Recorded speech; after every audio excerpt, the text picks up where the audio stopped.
Hello, everybody. It's been a little while since I've done a live stream flight,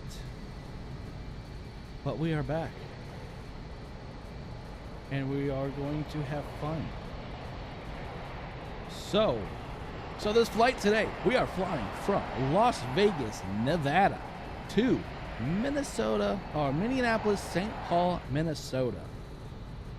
I'm gonna guesstimate. I didn't really look that much into the flight plan. I just made it and went with it. It should be about, I want to say 3 hours ish. So it should be a good flight. We will run through some. We'll go through some weather. I'm assuming. I know right now over just west of Nebraska, on the west side of Nebraska, there's some supercells. We may go over top of those. It should be a good time. All right, let's get into the plane and get her going. If I can find the mouse. Let me make sure that the timing and weather is all real time. There's real time right there. Yeah, I'm good. How you doing there, Thomas? It's been a while. You missed last night's race. It was a good race. I didn't finish. I finished top 10, I believe, if I remember correctly. But still, it was a good race. I just actually uploaded a race I did earlier today. So, but let's get in this plane and then start her up. So, we already have ground power on. So, we're going to go ahead and switch to that. Flip on one of the fuel lines. Flip on APU.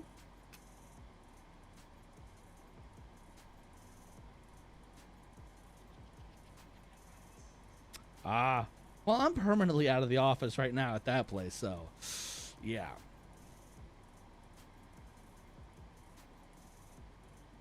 But hope everything was went good and for her surgery.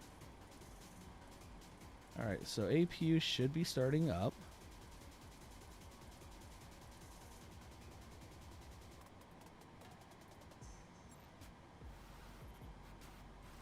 Anytime now. Oh.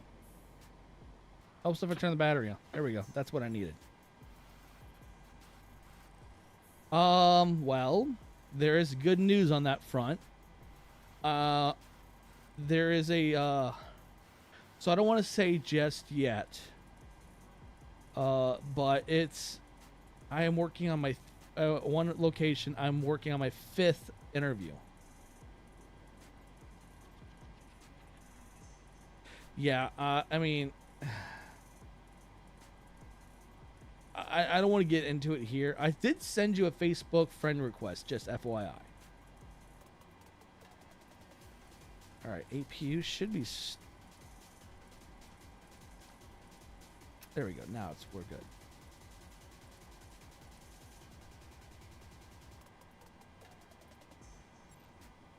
All right, so we got that going. She should be, the heat should be generating out of the exhaust here soon once the power's on. Come on. There we go. She's moving now. While we're doing that, we'll go ahead and turn off the emergency lights. Flip on the hydraulics.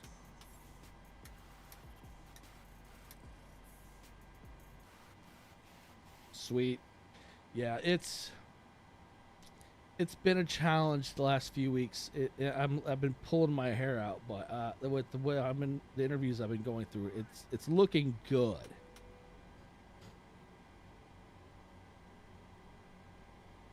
Let's see. So we're gonna go flip that on.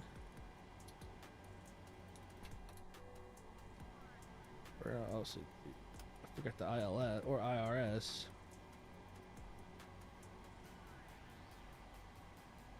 So while that's doing that, we're going to go down here. FMC. Position ident. Cool, we have that inputted. We are at KLAS, which is Las Vegas, code for Las Vegas Airport. Do we know what gate we are? Does not say, and I did not get the gate specifically. Let's see. Cool, we are good. Nope, nope, nope. Crap. Yeah, I heard. All right, we're gonna kick this back off and try over again.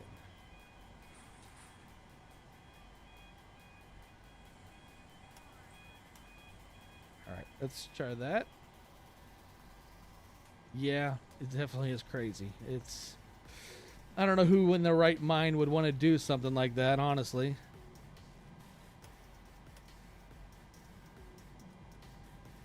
Nope. All right, we gotta go this time. Kind of already messed up that process.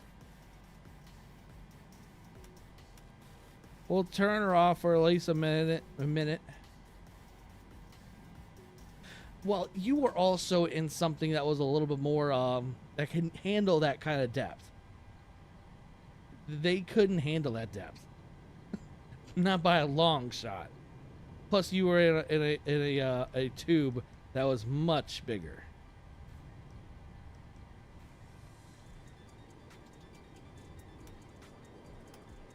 All right, so we're gonna try that again.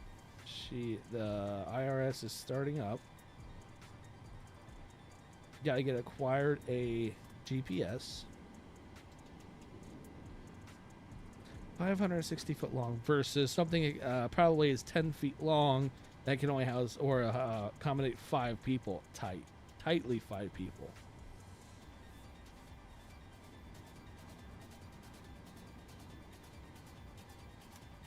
God dang it.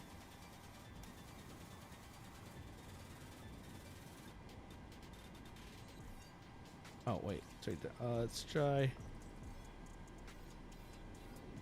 This one's still funky.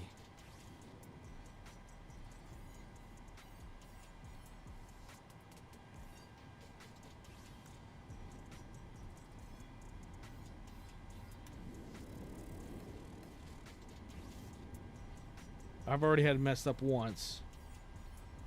And had a malfunction in the GPS, so I'm trying to fix this now. Cause I scrolled the wheel the wrong way.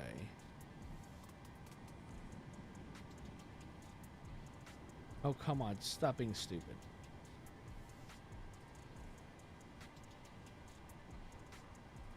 Come on. All right. Try this again.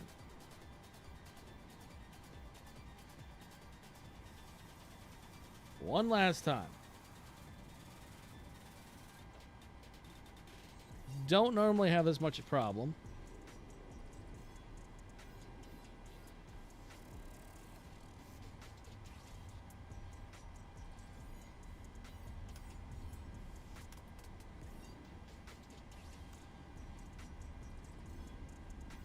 Okay.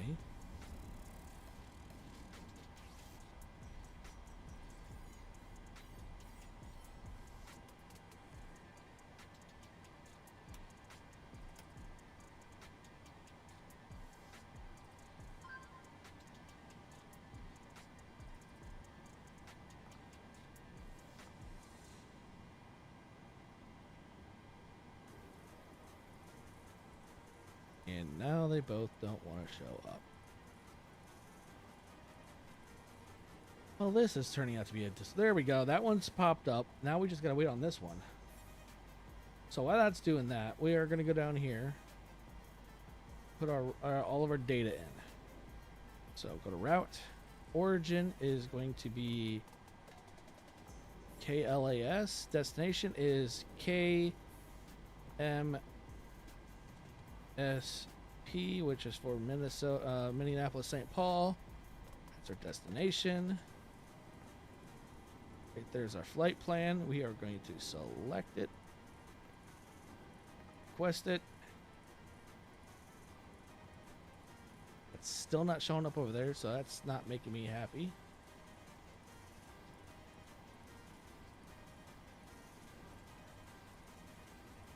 Uplink ready. Load. May have to do this over again for the radar system. or for the GPS. Because I've had it where this was bad and this was still good.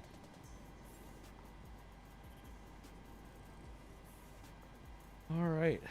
Flight plan is inputted. But we're going to turn this... We may have to start over.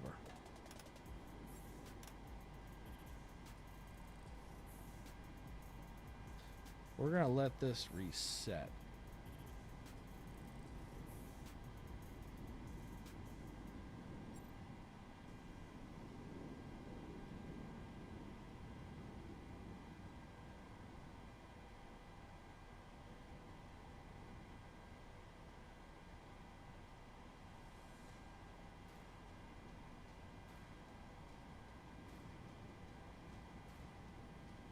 So,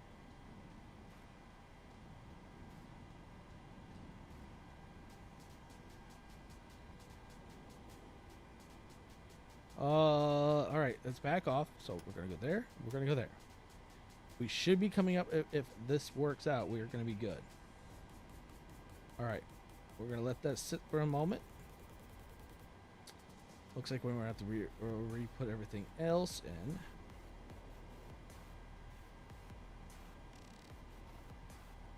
Just the GPS did not want to work with me.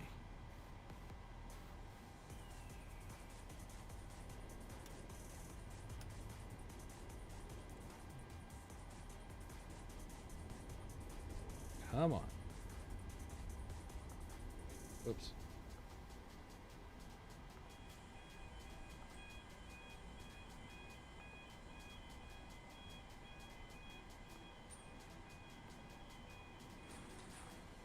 All right, we're good. We are back online now. So we are good. Looks like everything still stayed inputted, so we're good on that.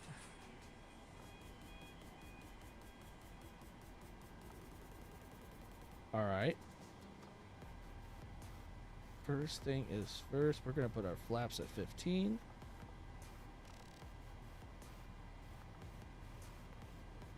All right, good trim. Everything's there.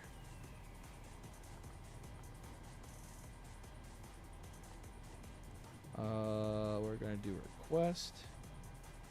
Perf init request.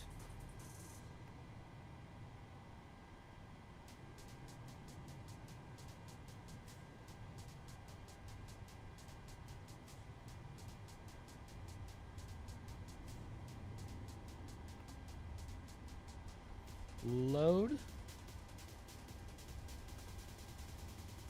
There's everything we need. We're altitude looks like to me about 35,000 to 35,700 feet.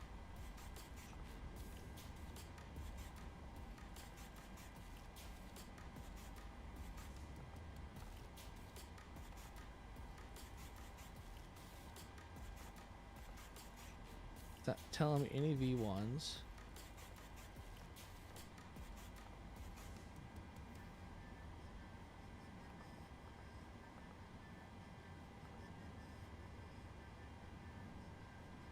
Oh, that's right. KLS departure. Our departure runway will be 26 right. So we're going to go back to index. We're going to go back to menu.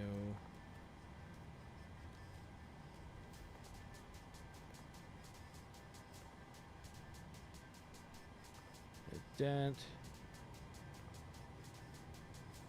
Runway for departure is 26 left. Or 26 right. There it is, right there. That is the runway we're taking off on. All right, there's our V1. So 143, greater than 143 knots we need to be for a V1. So 15 degrees flaps. All right, we're good on that. All right, go to leg. This is our entire route. Now we got to do request weather.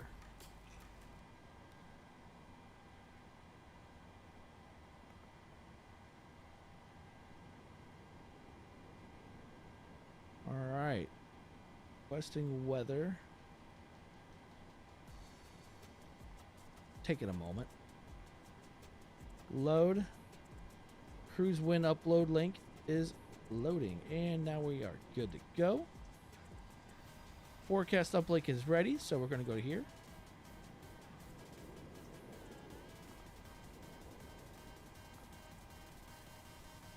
Is it that one or this one?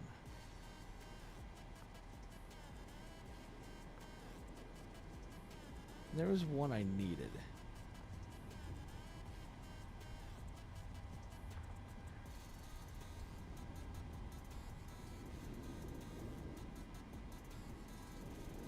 Swear there was one. There was something else I needed to do.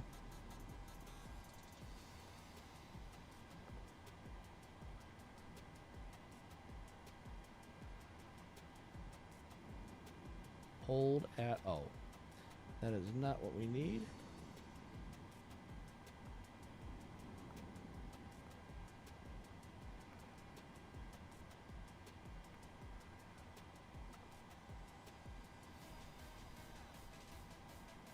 There was something else I needed. Nav data.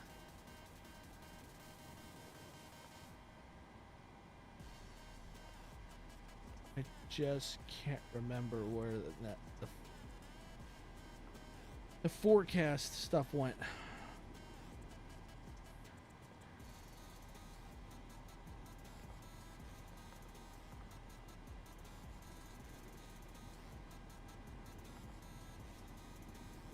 Okay, I think I remember now.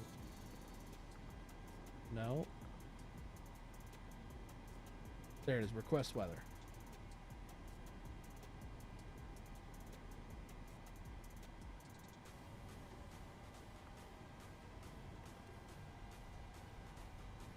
Alright, so that's a... Okay. We're good on that. Oh, we're good. So, we're assuming right now the packs are already on board.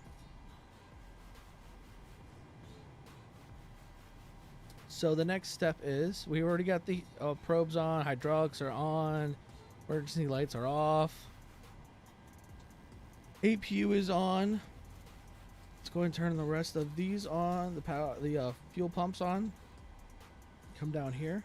Collision lights are on. Wing lights. Wheel well lights. We are also going to turn on APU bleed is on while the engine bleeds are off, which is good. We are sitting pretty now.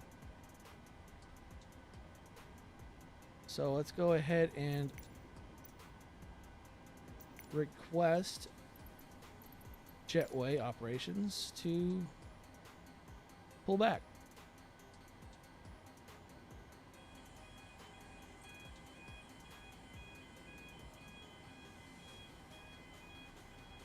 All right, next step is for pushback.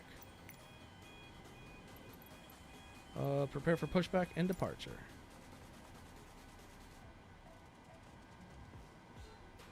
Wait, I gotta put the brakes back on. Alright, brakes are on. You're gonna want that on.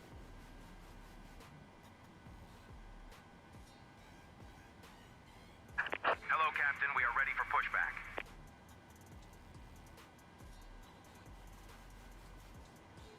Cool.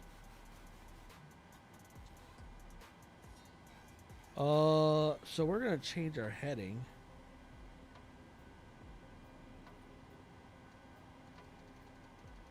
Actually, no, I think that was good. Departure checks completed. Bypass pin inserted.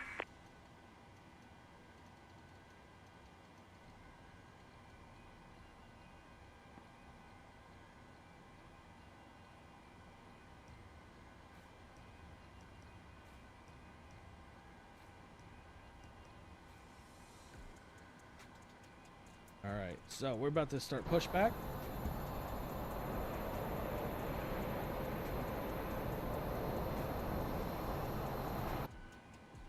Locking gear. Actually, I just remembered something else. Before they do that,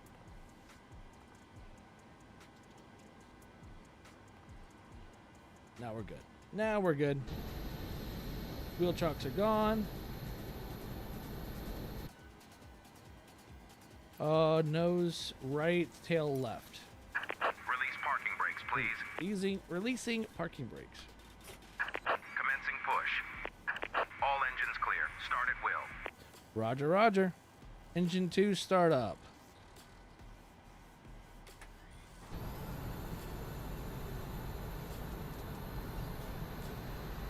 We got a good spin on the engine 2.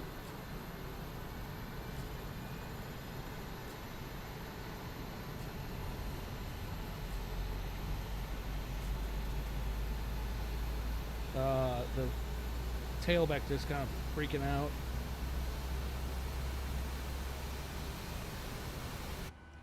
All right, so when she flips to off, we'll then go ahead and flip to engine. Oh, okay, engine 2's already flipped to on, or no, it's engine. Okay, that one's off, or needs to go off, which it just did, and then this goes to ground.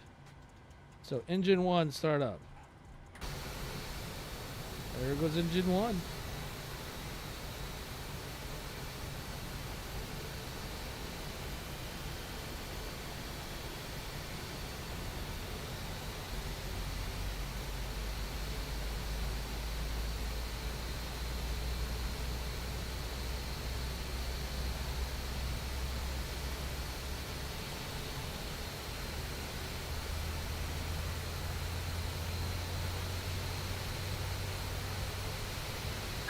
Please set parking brakes.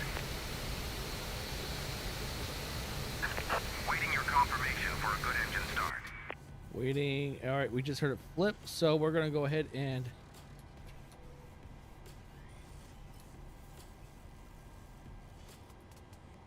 we're going to go ahead and turn off APU. APU is off. Come over here.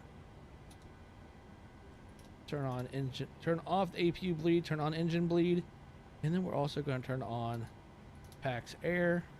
Oh, I did forget to do that. We are good for takeoff, so I want to let them know that it's good engine start. Confirm good engine. Ground. We have a good engine start. You can disconnect. KMSP altitude. We need to know the altitude of the rate of the airport. Looks like the elevation is 841 feet. So landing altitude is going to be about 850 then.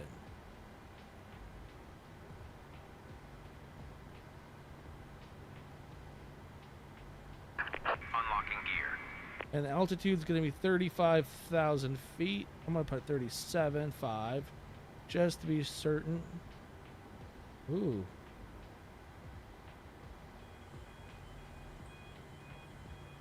All right. Tow truck disconnected. Bypass pin removed. Left is clear. Right What's is going clear. on, Julian? It's been a while. I'm going through some stuff right now, so that's why it's been a minute. But I'm trying to get my mind back focused in happy places. But I know it's kind of late. I don't usually do live streams this late, especially on a weekday, but there's for a good reason why that is. But we are right now waiting for the confirmation for takeoff, and then we are going from Las Vegas to Minneapolis, St. Paul. But I hope you're doing good, Julian. Hope you are doing good.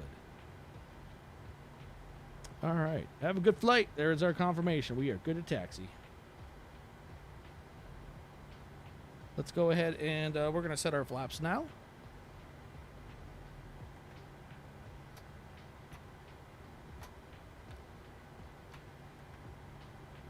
No.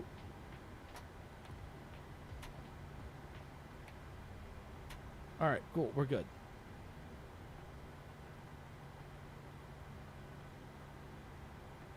Yeah, hopefully here in the next couple weeks it'll be even better. Right now I'm kind of unemployed at the moment. But let's go ahead and taxi.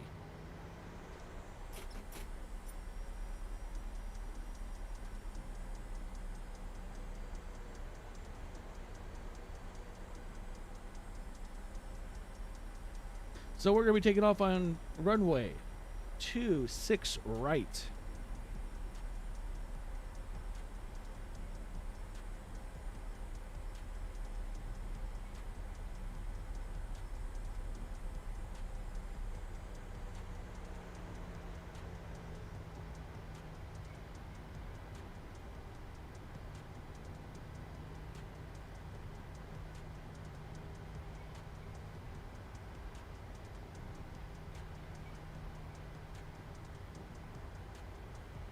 All right, and there goes that Southwest airline taking off to the right. And it looks like we have a bit of a line in front of us for taxi, for taking off at least.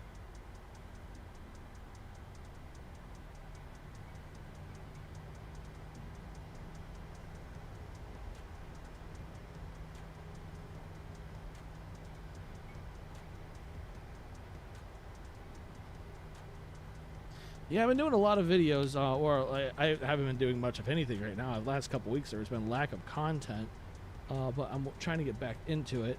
I have another video coming out in the next, I think next 30 minutes-ish. It was coming out on a iRacing race I did earlier today.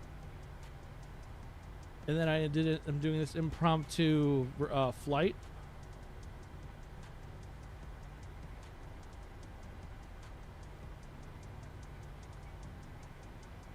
Bit of a traffic jam. Don't know why this guy's just sitting there.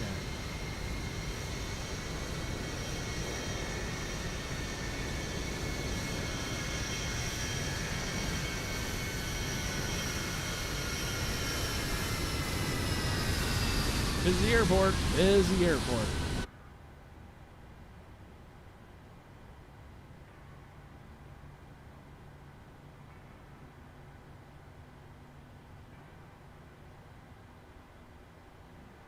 Yeah. Oh, okay. That timed out. That plane timed out. That's cool. Yeah. I'm right now. I have some good news potentially on the horizon. I just can't say anything yet until I've been given the official word. But yeah, let's do some see some awesome planes and some awesome racing. Unfortunately, there won't be any reviews on planes anytime until I get a job, because new planes kind of take funding. This plane in front of me is going to have to time out, unless I just go straight through them. But that ruins the immersion. Of course, though, when they time out, it kind of also ruins the immersion.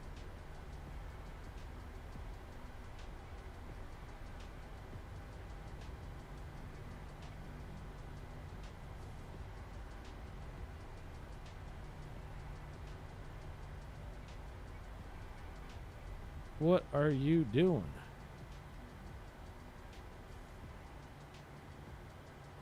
Well, we didn't have to wait for it to time out. It literally just had to wait on it. It was waiting on, I think, on a plane taking off or landing.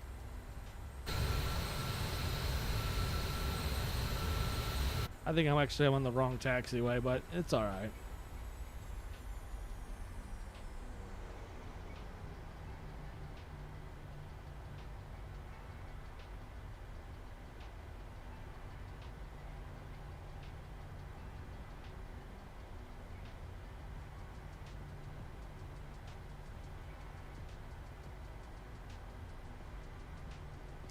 All right. So we're going to take off. We're going to use this taxiway right here. Brakes, brakes, brakes. Turn.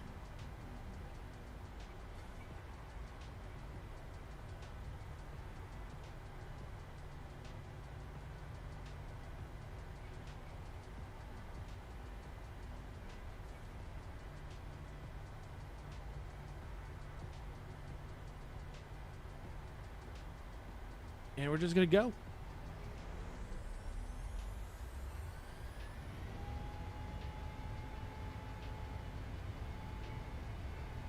Come on, girl. You want to go.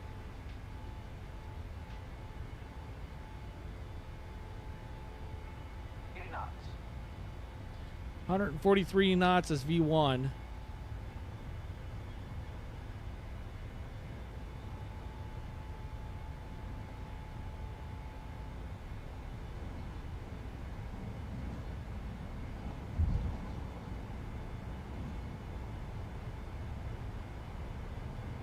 Come on, lift that nose up. Positive rate of climb. All right, we got positive rate. That was kind of a jerky motion pulling that nose up, but we're still good.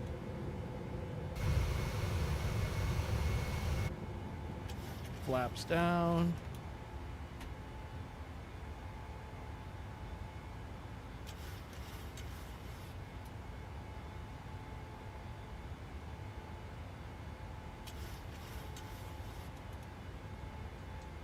Just waiting till we get the right altitude, and then we can turn on our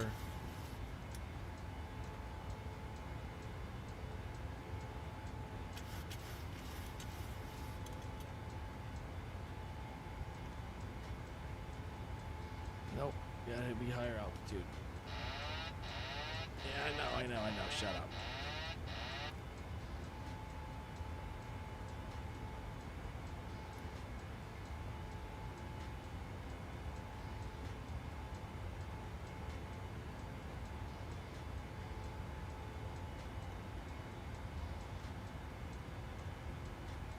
And there we go.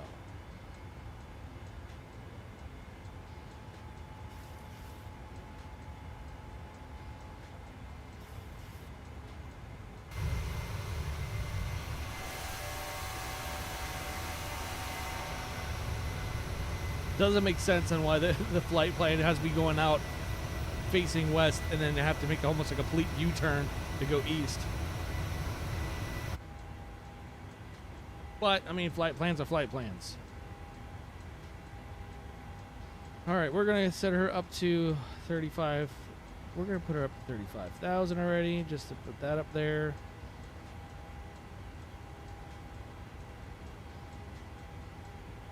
Let's put it 35. Yeah, right there. Just in case. We're going to go ahead and mark this STD. Put that down to off.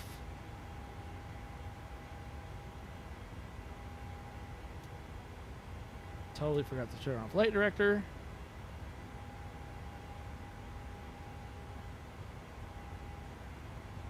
But we are now en route for Minneapolis.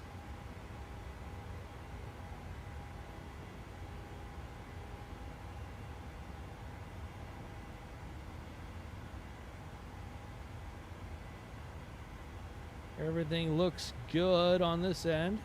We're passing right now up towards 9,500 feet.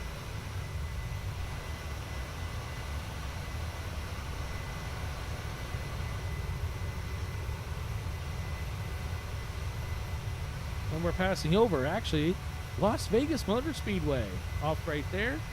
And then off down here below us, this is Nellis Air Force Base. Airport I love to fly out of when it comes to flight the military aircrafts.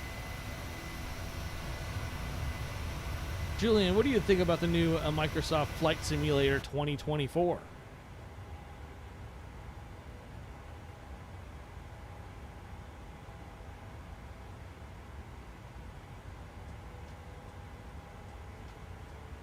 Totally forgot to turn that on.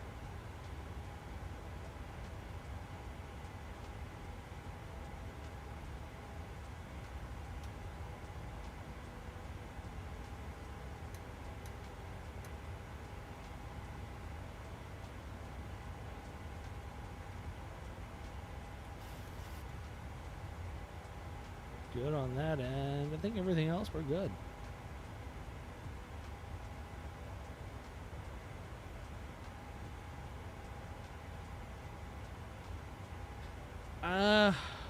So I'm one of those flight simmers that I'm not exactly happy about it because we were supposed to have a long support for 2020. And I understand what Microsoft is trying to do. They're trying to make money. But I'm skeptical when they say that the planes that you purchase in the marketplace are compatible in 2024. I'm skeptical about that. So what does that mean then for the planes that you've purchased outside the marketplace? Because from what I've gathered, the planes you purchase outside of the marketplace on Flight Sim, those developers get much more of a cut out of that third party, versus if you purchase it in the marketplace, they get a very small. They don't, well, I should say small cut, but they get less of a cut. That's at least the knowledge that I have, or at least understanding I have of that.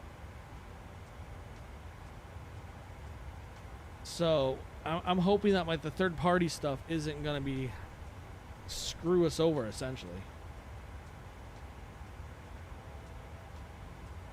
But according to everything I've heard, though, the developers aren't stopping with the launches of planes this year. I was actually kind of anticipating them to basically completely stop releasing new planes until next year. But a lot of developers are still moving forward.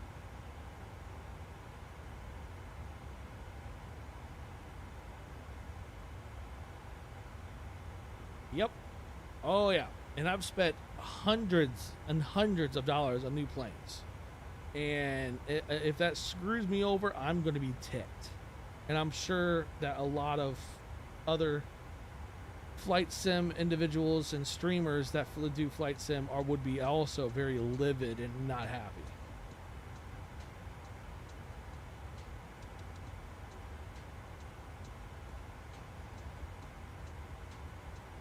All right, we're on our way. Let's see here.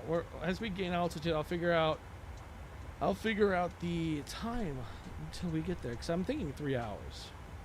As of right now, it's saying, actually, it could be even less than 3 hours. It's right now it's saying 2 hours 41 minutes. But that's also at only 17,000 feet. So as we get higher, it's going to drop even more. And we also have a kind of a tailwind. We kind of have a tailwind, which is awesome. But we are going to fly through some weather. Nebraska is getting some supercells right now. Let's check my phone real fast and see what the type of weather that is in Nebraska at the moment. So in Nebraska, they are getting... Well, Colorado's got a lot of severe thunderstorms and one tornado warning. That's in Colorado, while Texas and Oklahoma are getting tornado warnings right now, but we're not flying that far south. So the line we're hitting will be the Colorado, Nebraska border is where we're going to run into some weather.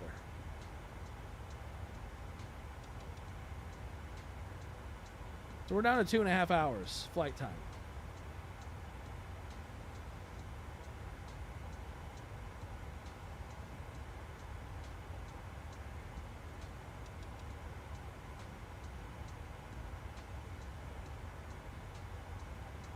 So I am also planning on doing the same thing I did last year during hurricane season.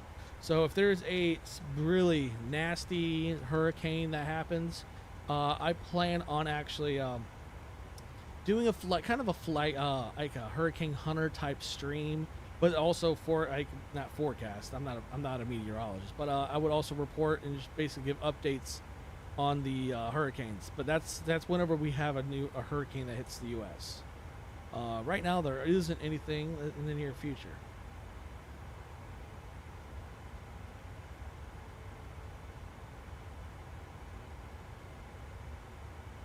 I have also changed my thumbnails. I don't know if you noticed.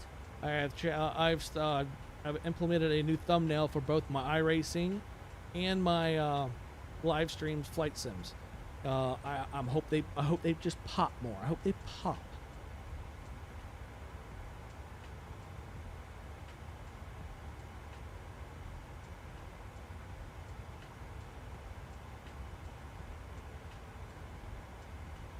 So the goal right now, I'm going to do a live stream. Obviously, we're doing one right now. I'm going to do as I hit my mic. My goal, I want to do another one tomorrow night and maybe Friday night. It just depends on how I feel. This was literally last second decision to do a live stream. It was, last second. Like, I decided to do it within an hour's notice. But I enjoy these. These are fun.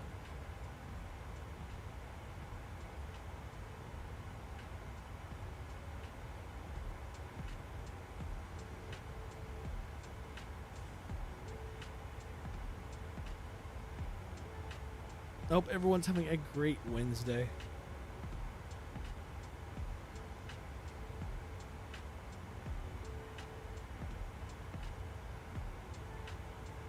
So we're at 23, we're approaching 23,000 feet with a 2-hour and 22-minute window to Minneapolis.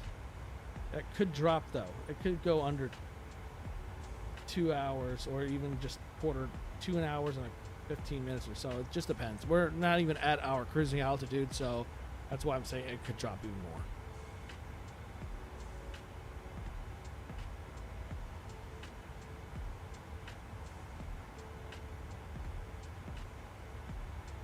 So I'm hoping I can remember how to do ILS. I've only done ILS on my own, no assistance, once. Most beautiful thing I've ever done. I'm hoping I can remember that again. I mean, it was fun doing it. I just gotta do it more to beat it into my mind, to just drill it in. So while we're doing this, I'm gonna go ahead and bring up the KMSP, which is the airport code for Minneapolis, St. Paul. I'm gonna bring up their plate so I can get their frequencies.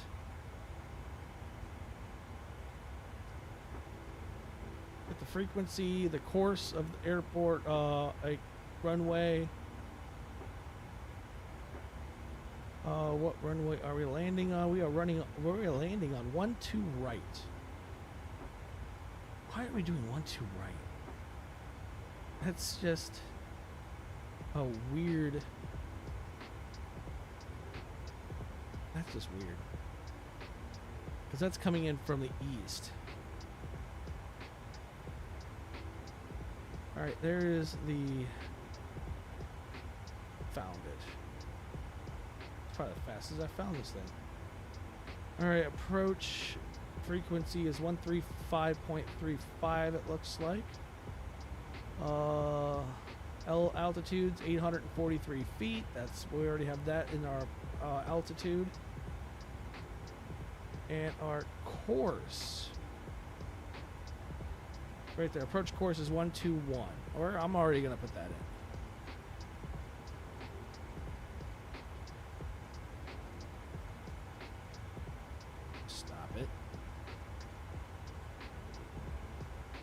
Already put the course in of 121, so we don't have to worry about it later.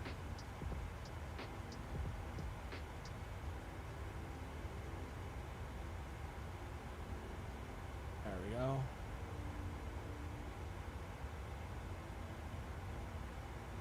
Let's go ahead and get some different views here. How's it going? I'm not sure how to say your username, so I'm just gonna call you Havoc.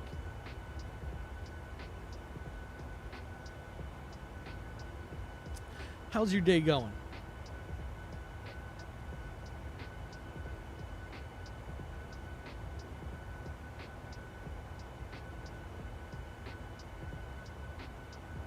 It's honestly crazy how many more viewers I pick up on my flight sims versus my iRacing. It is honestly insane. I'll be completely transparent and honest. It has been a while since I've even been on here, so, and I do apologize. But the name does look vaguely familiar.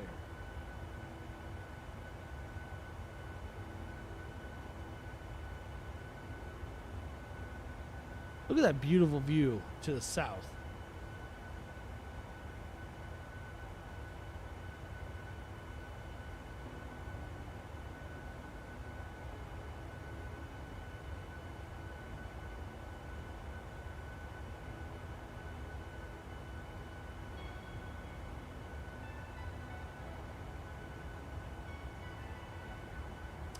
That is correct. Yes. And guess what?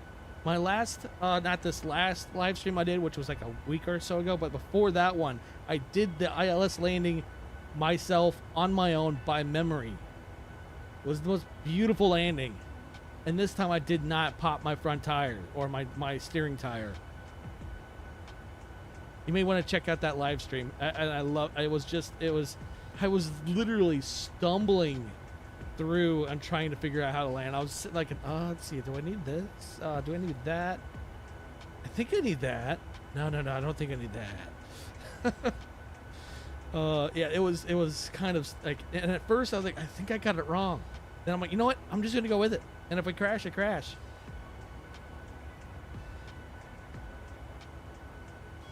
And then it was the most beautiful touchdown. I think I landed at like, so the way that the approach was very, very odd.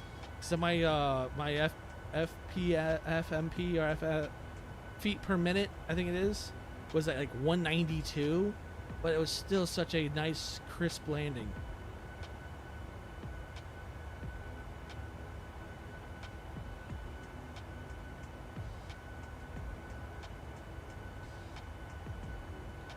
Yeah, that's what I thought. We're at 2 hours now.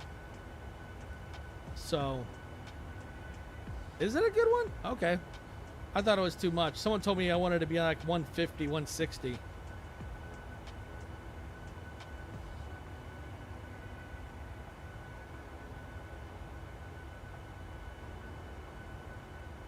But yeah, there's been some changes. There's been some life changes, should I say. That's why I haven't been live streaming nearly as much. But I'm trying to get back into it because hoping there's some good news on the horizon. So I'm trying to get my head back into a right place.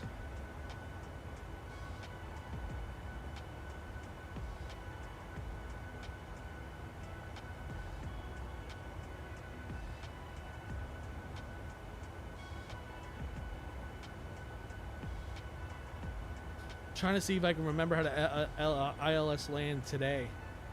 If I can get that down, I'm gonna be freaking excited.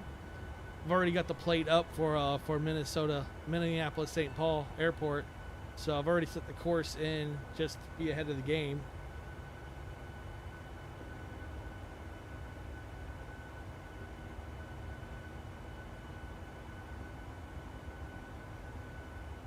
Well, at least I had a good instructor.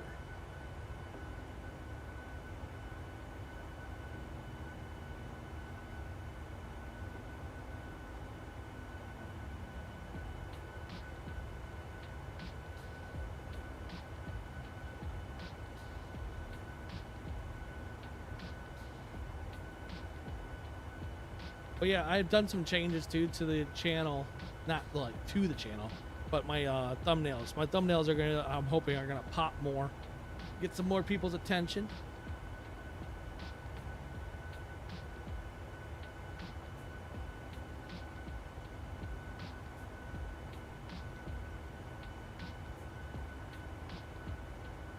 Oh, really? Okay.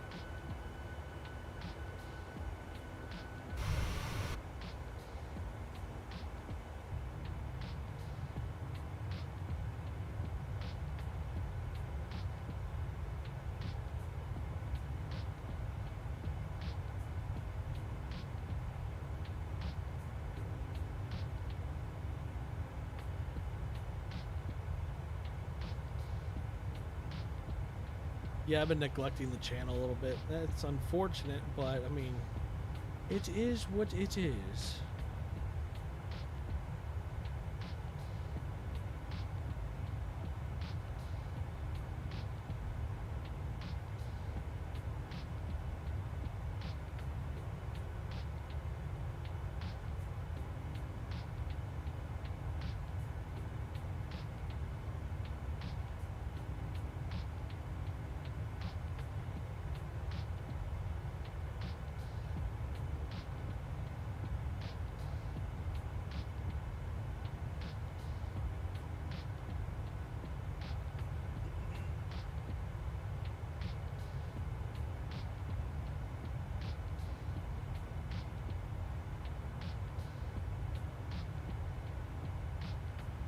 So how have you been though?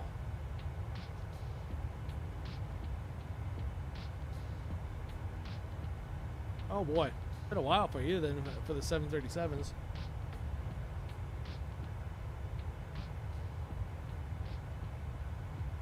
Hour and 57 minutes until we get there. We're right now just inside Utah airspace.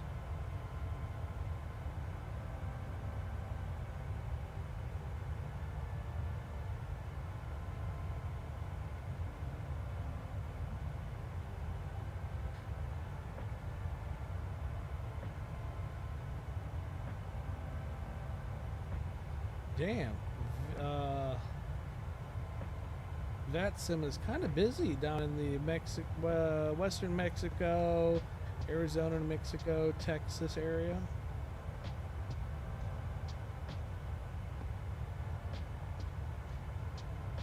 Ah, okay.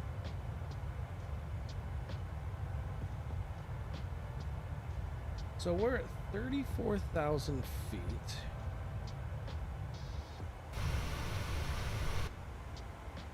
We're still climbing.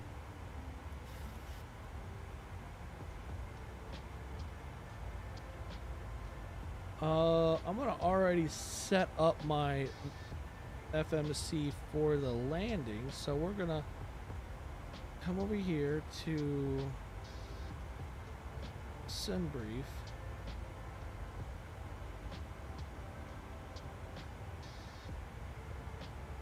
Oh man, I really hate doing this. This is the part I really hate. Alright, so the approach at Minneapolis. I get Minnesota, Minneapolis. I get them all mixed up all the time. We are landing at 12 right. 12 right ILS. Alright, we're approaching our altitude at 35,000 feet. Let's see. TORGY3.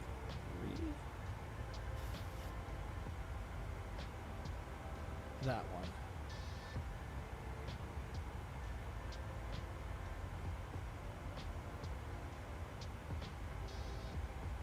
All right, let's see how messed up that got it. Put up the legs. We're gonna go up here to plan.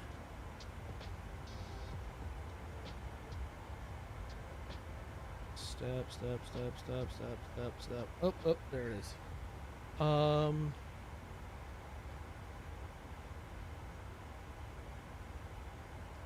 So we're gonna go there.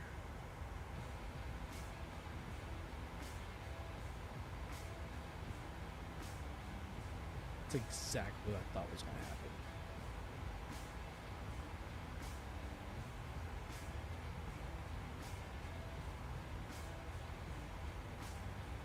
That. Okay, I see it right there.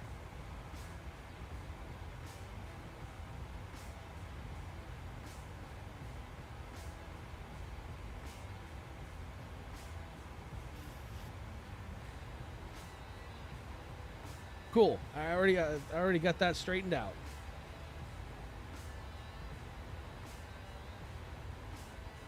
Unable to 280 knots at, I don't know what that means, but okay.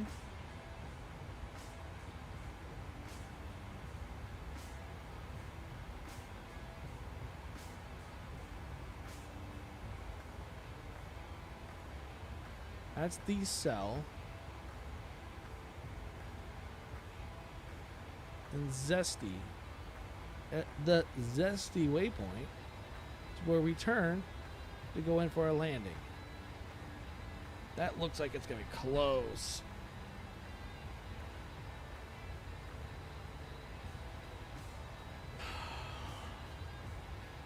We'll go with that. We have the all the waypoints set up. I wonder if it wants us to start out like this far out, but I think we're good. ILS should take us there. I'm skeptical. I am extremely skeptical, along with a lot of other people. The reason why I say that is that they say the stuff that you bought in the marketplace will be able to go over to it. But what about the others that have bought third party? Is that going to be able to be moved over? That is the question. That is what I'm most concerned about is my third party stuff that I bought outside the marketplace, is that going to be usable?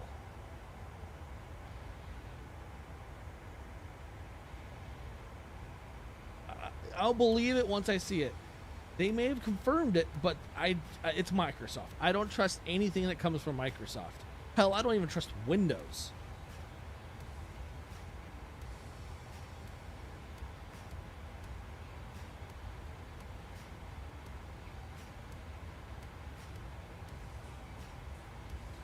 I mean, they showed all of this, and it's not even in-game footage. It was all cinematic and everything, so... Yeah, I mean, your cinematic stuff, it looks great. I want to see actual in-game footage of the stuff that you showed.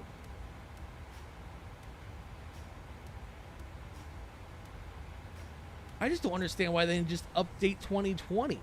Why didn't they just update 2020 to what they want to do? It's just a massive overhaul.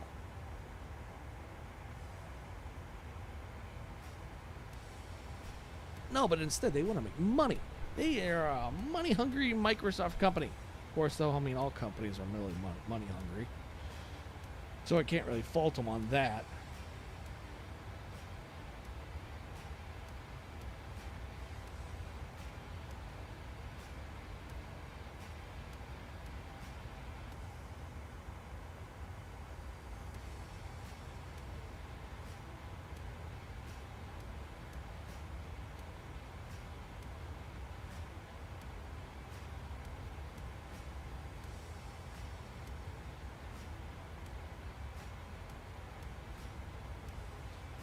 I mean, I still don't even understand what the most asked features are.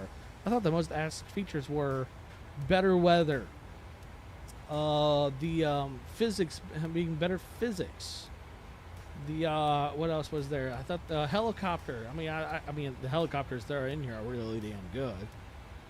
But I feel like if they change over to 2024, all these developers are going to have to do massive updates to their current platform aircrafts. Like, I'm pretty sure PMDG is going to have to do some massive overhaul on their 737s for 2024.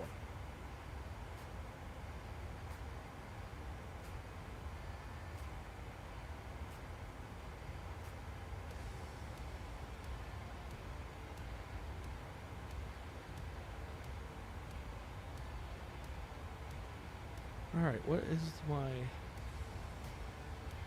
I know I'm still way the hell out. Oh, there's ILS. He even tells you right there.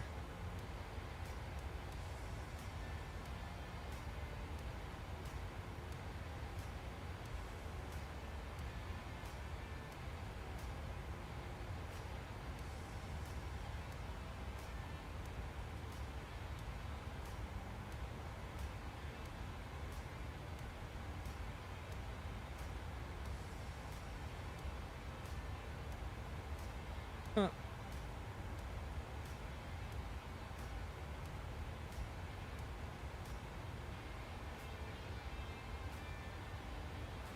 All right. Why is...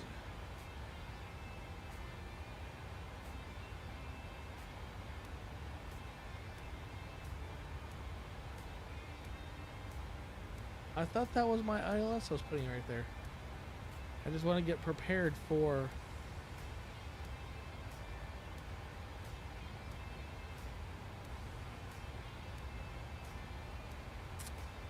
Okay.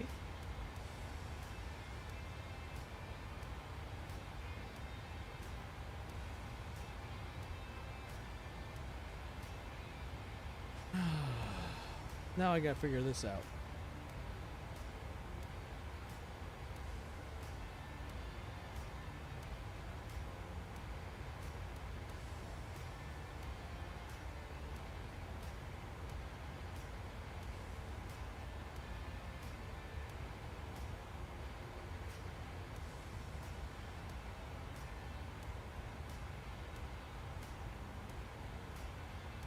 Hmm.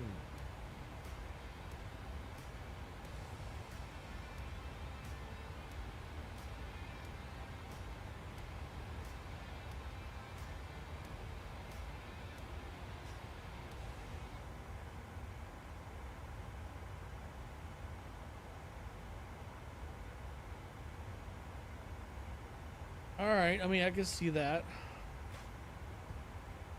Oh, there it is. 135. What was it? 135. 35. That's approach.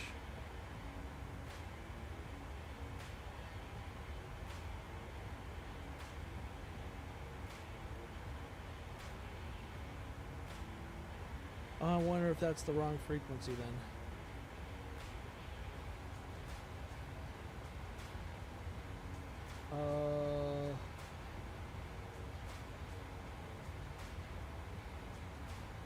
What is the right frequency?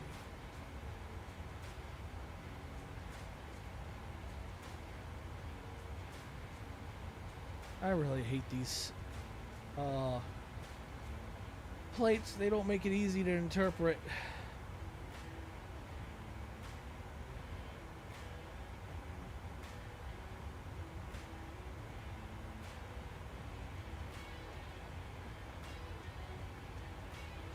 Maybe it's 239.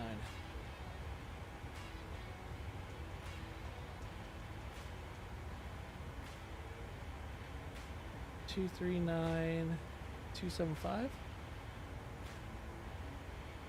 No, that's not right. I can't. That's not right. I'm not looking at anything. It's in black and white.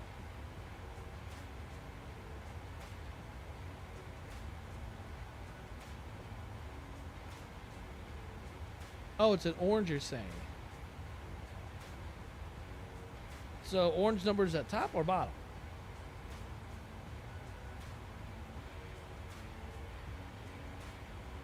I'm assuming top. No.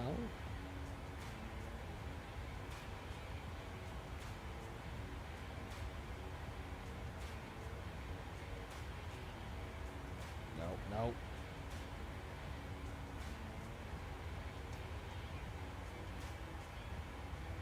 Okay, so that's okay. So then we're gonna put it in the 135.35, or is it 239? Let's just do that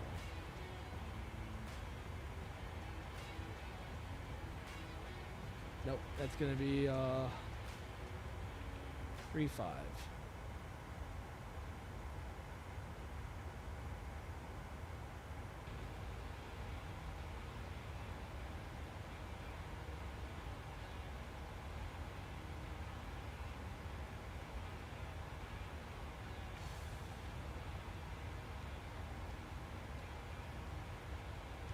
I always stumble through trying to figure this stuff out. All right.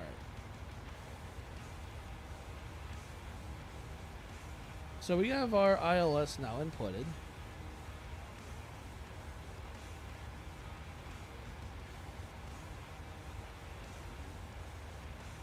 So, but we're still an hour and 45 minutes out. Yeah, I'll push the metal button once we get closer to Minneapolis. We're still an hour and 45 minutes away.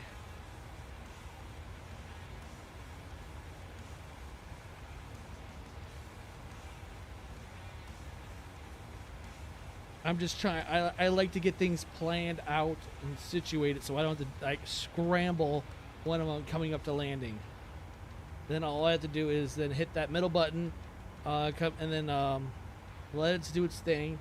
And then I remember what you said. Hit the Vorlock and then Command B, and then the approach or whichever approach, then Vorlock and then Command B. That's it. I think that's how exactly I did. Of course, though, I have to set the barometric pressure correctly, so I know that my altitude.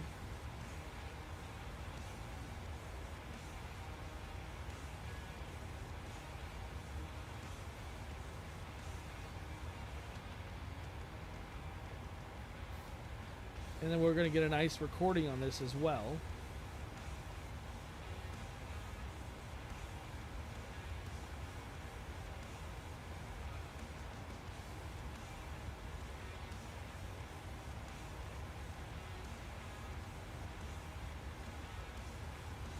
Which will already bring up skydiving.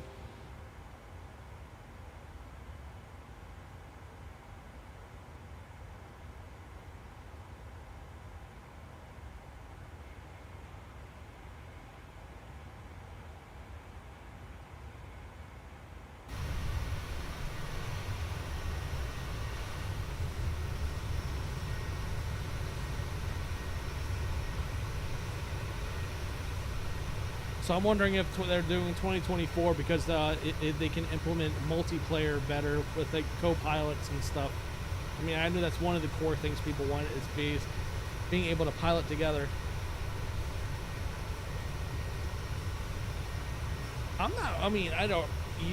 Yeah, other planes they'll have their own checklists, but I don't ever use them. I'm one of those males that I don't go by instructions. I go by memory, and if not memory, I stumble through them. I know in real flights and real pilots that's a bad way of doing it. That's against procedure, but I'm not a real pilot. I do this for fun.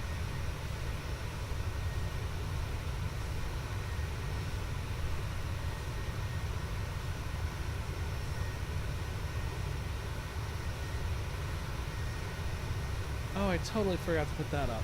Crap.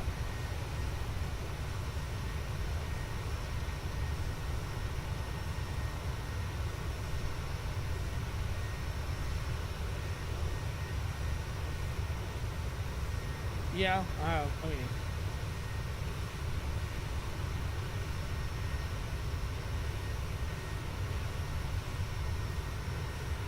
so any idiot can be able to do it. Flip on this switch. Flip. Do this. This.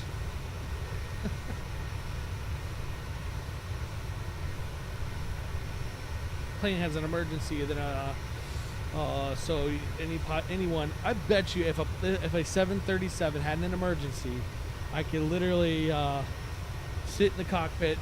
There's no pilot, no co-pilot, and I'll be like, I got this. I hope. I actually went. Nice. I actually went to a brick and mortar. So there, in Columbus, Ohio, there is a brick and mortar. It's like right in a shopping plaza. It's a flight sim like place. They actually have a full-on cockpit, like tactile switches and everything, of a 737 aircraft. Real pilots apparently go to this place, and it's like for like an hour's use, it's like $250. I actually went there to try it out. They asked me, like, so do you have any experience flying a 737? And I'm like, nope, not at all. So I literally went in there, sat down, and I'm like, all right, let's see. How would I do this in flight sim? And I start flipping switches and everything, and this guy's like, how do you know to do all this stuff? What the hell? I'm like, oh, Microsoft Flight Simulator. And the guy's like, seriously? I mean, I literally, from just memory of the flight sim, I went through APU, freaking, like, I turned the APU on with no help. And the guy's just sitting there watching. He's like, holy hell. How do you know this stuff? And they have all this stuff in the flight sim? I'm like, yep, yeah, they do. I got it all the way turned on, engines on and everything. The guy's like, you didn't need any help from me. It was kind of hilarious.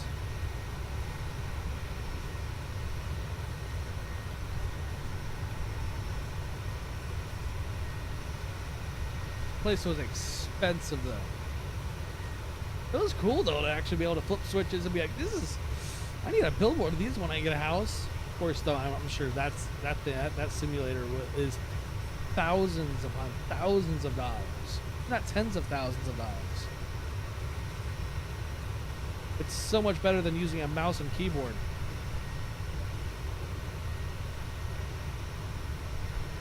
you know what? I mean, he didn't know anything about it. And I'm like, he knew about Microsoft Flight Simulator, yes, but he didn't know that there was an actual study level at 737 in the sim that basically told you, like, showed you everything and taught you how to play, or doesn't really teach you. It more or less, you just figure it out.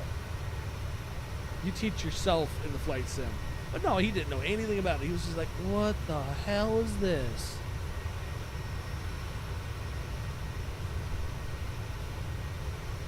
Waypoint change.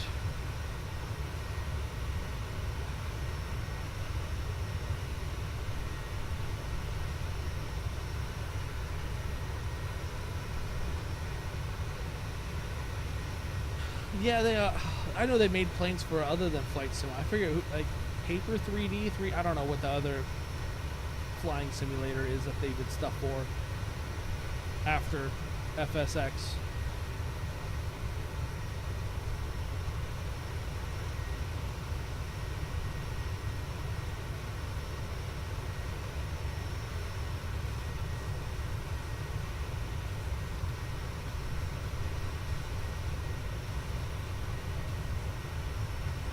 Oh, I didn't realize it was that long.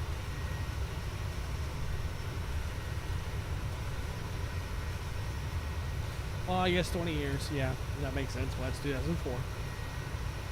They make good stuff, though. I love it. I can't wait till they come out with the 777. Hopefully, they come out with it and not wait until Microsoft Flight Simulator 2024.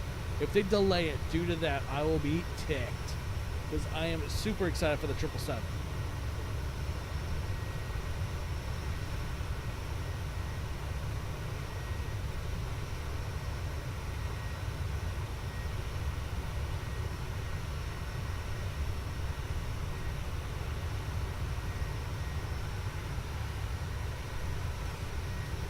I'm waiting right now for what's the aerodynamics KC-135. I'm so wanting them to do that one, or get done with that one. I think it was a KC-135, or maybe it was a different one. I'm thinking of what they were doing, but still, it's still one of the tankers, Stratos tankers, or Stratosphere tankers.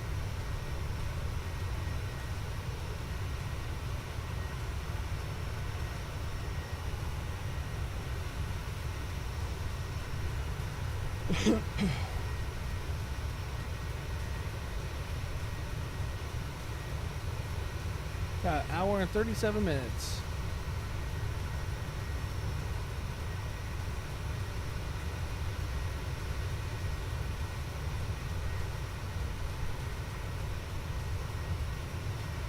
$757 is an island hopper?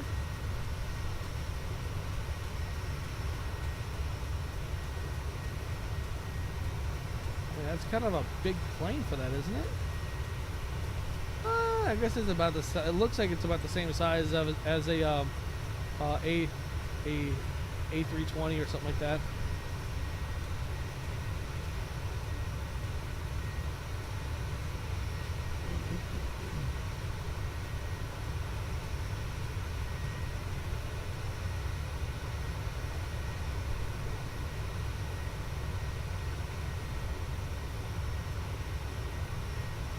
Oh, that's good to know. I know I don't know if you've looked at the Microsoft Flight Simulator Marketplace. It is saturated right now with some garbage planes. And it's all because of one developer. One developer that Microsoft is letting... They're just letting them come out with planes, but their reviews on almost every plane is below a 2-star. MS Scenery needs to stop putting garbage out.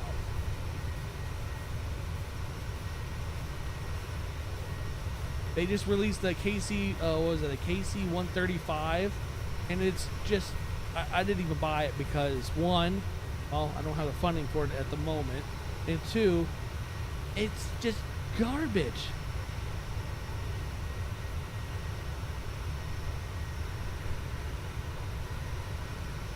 Huh. Well, I wonder is what developers doing those planes, anyways.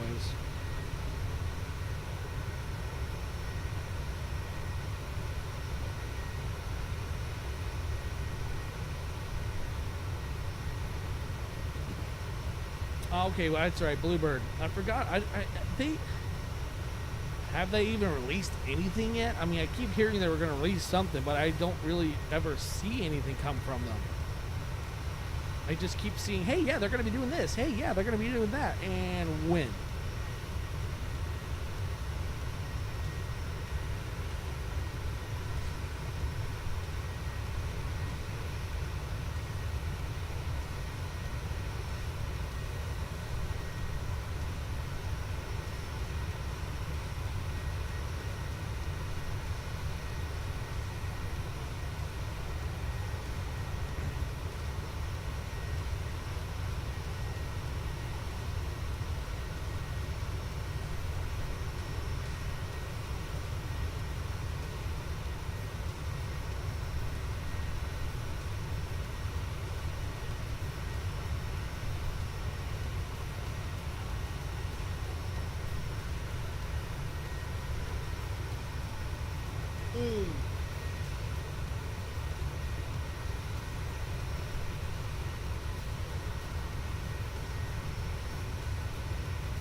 All right, fair enough.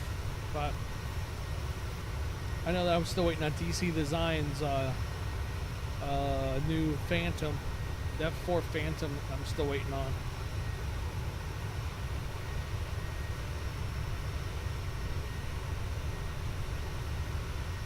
Well, we're passing into Colorado.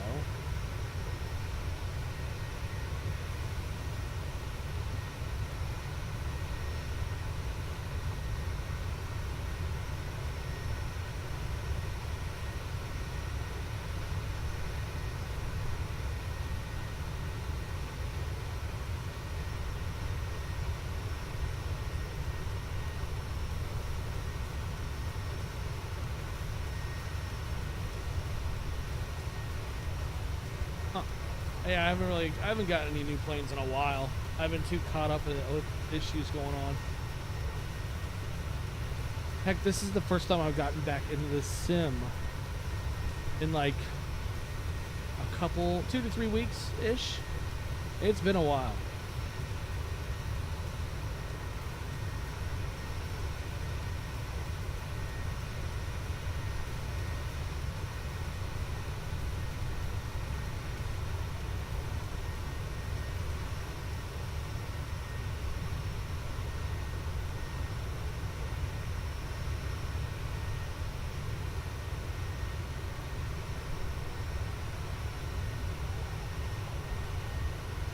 Guys are kind of dead over here, even though I'm running the injector for traffic, and I'm not seeing squat.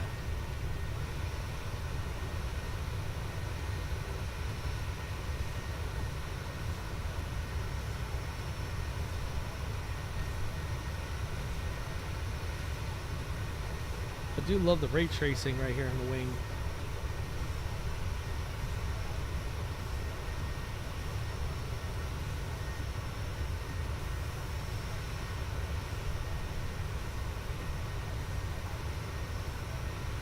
Kind of crazy that I'm actually I'm running the sim at full, I think it's at 1440p, and I'm also transmitting, I believe I'm actually transmitting at 1440p. I don't know if, I don't think iRacing, YouTube's gonna detect it yet. I think they're only transmitting it in 1080, while afterwards it's gonna process in 1440p or 2K.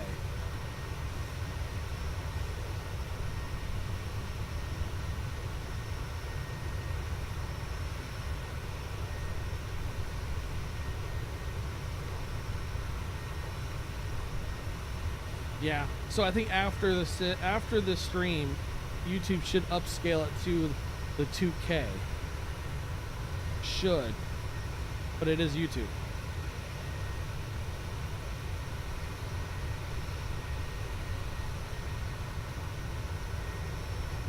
Yeah, I actually just upgraded my internet. I'm running 1 gig internet. 1 gig internet and 40 so upload is 1 gigabit in my my download, my bad. My download's 1 gigabit. My upload's over 40.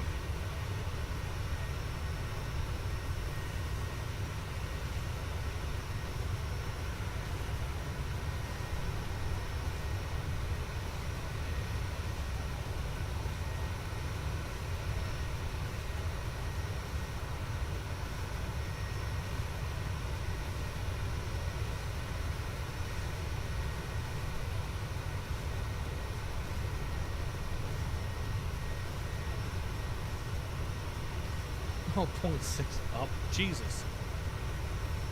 Yeah, I love my internet, and I'm not paying much for it. So my I have my internet provider is also my cell phone provider and also my TV provider, and they literally lump everything into one price of $105 a month. The catch though is I'm actually paying nothing for my cell phone for the next year.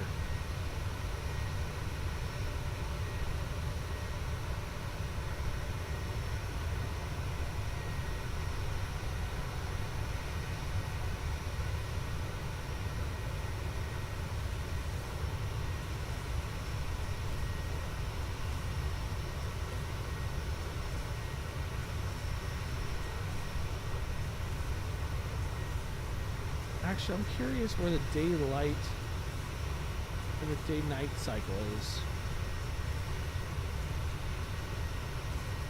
We're gonna land when it's dark. It's gonna be just getting dark by the time we land. Kind of what I expected.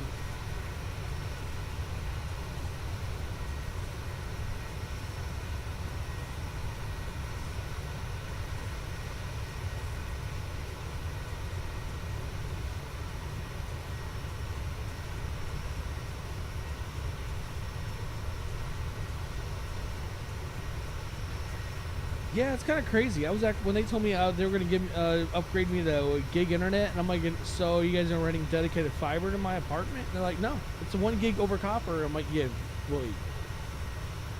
Okay, that's impressive.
No, there is absolutely no fiber optics in my apartment. 1 gig is over copper, all over copper.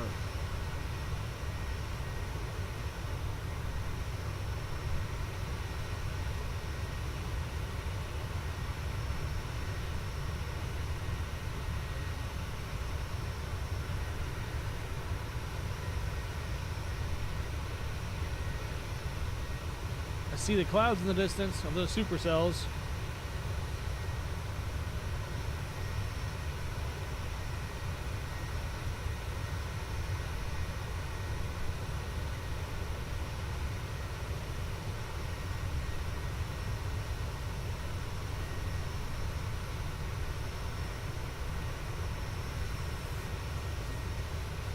Are we getting a tailwind? Yes, we are still getting a tailwind. Alright, so we are now, center tank is empty, so we're going to flip those off.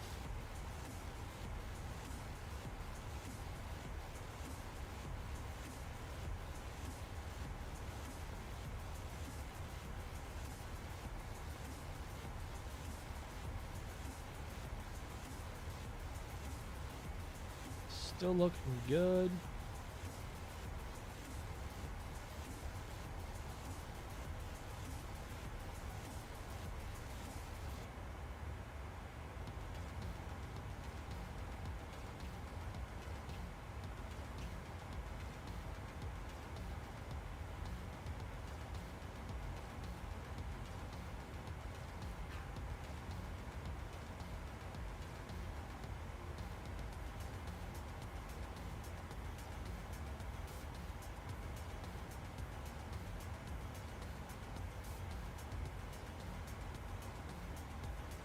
Wow, that's kind of crazy.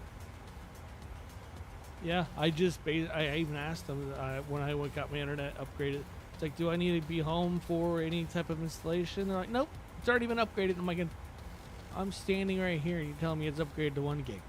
Got home. As soon as I got home, I bring in my I test speed test on the computer, and boom, 1 gig. It's like, oh, I'm good with that.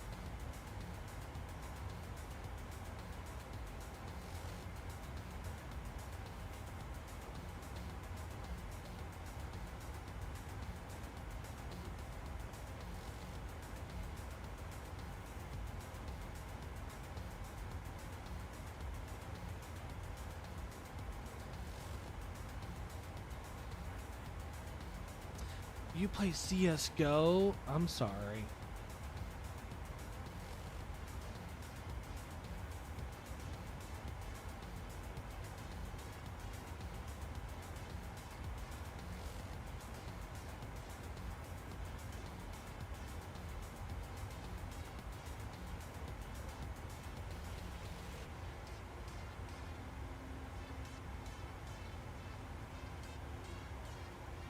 But I can also say I've never played CS:GO. I know it's a doesn't require a lot to be able to play it, but it's just I'm a Call of Duty person, not a CS:GO person.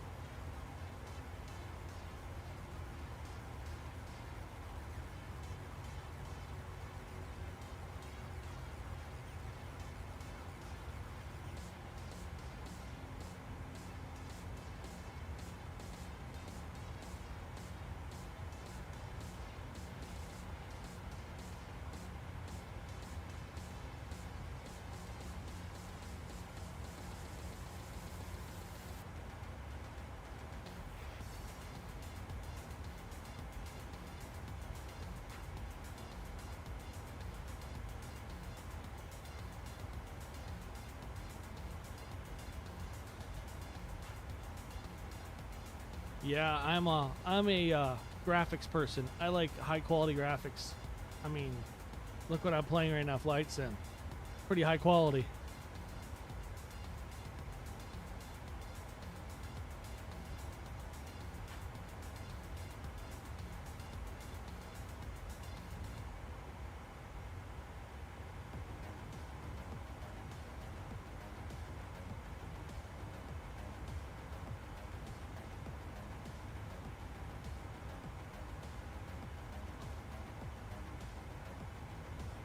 Fair enough. I mean, I like those fast-paced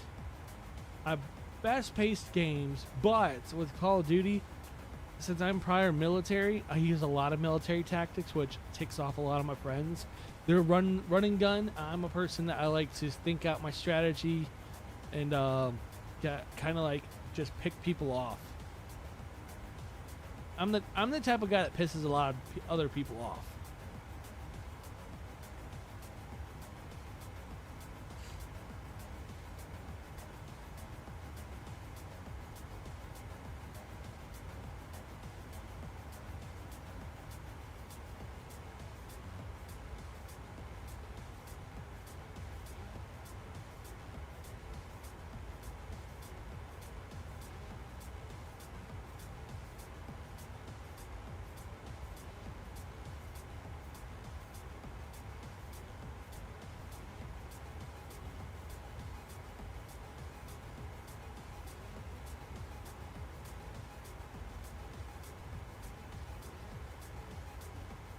Fort Collins, where is that at? So Fort Collins has a severe thunderstorm warning right now. And we're just going to pass just north of it. So if I am looking out, say, right here. So the storm that we're looking at then would be in this distance. That is producing a severe thunderstorm warning. And just by looking at these cloud tops. Oh, I haven't played PUBG in years. So yeah, looking at these cloud tops. These are some high tops. Oh my god. That's an anvil cloud, it looks like, from this distance.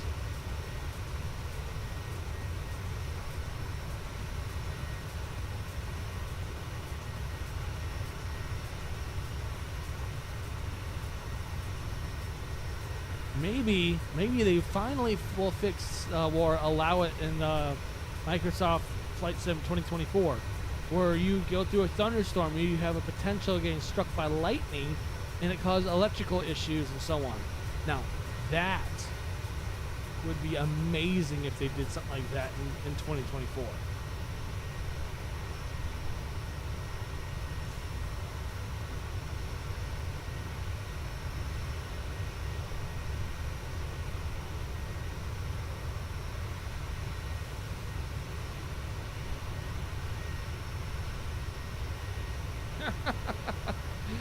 Guerrilla warfare.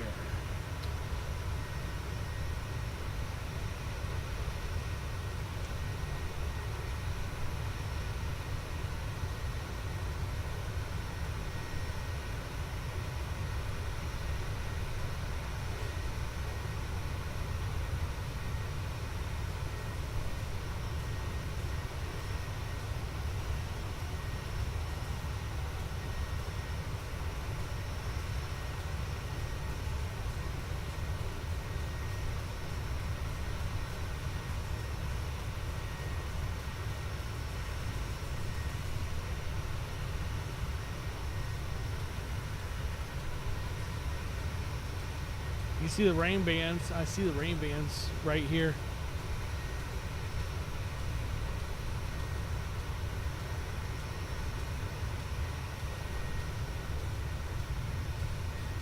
I guess that would work in PUBG. That would be the most beneficial.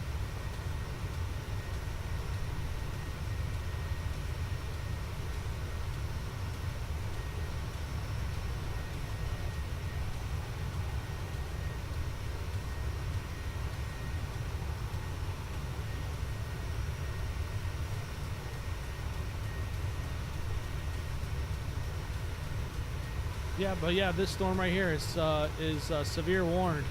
You can actually, you kind of tell, even in the sim, with this anvil cloud, that's a supercell. That is definitely a supercell. Kind of crazy how the sim is actually showing it.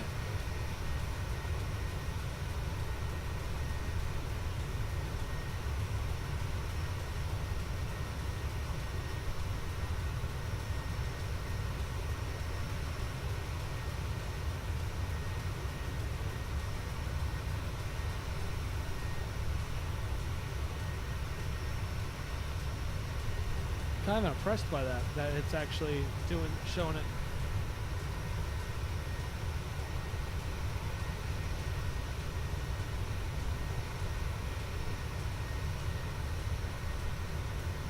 And then we have another supercell, it looks like, up in this area over here. You can definitely see the squall line of storms right there.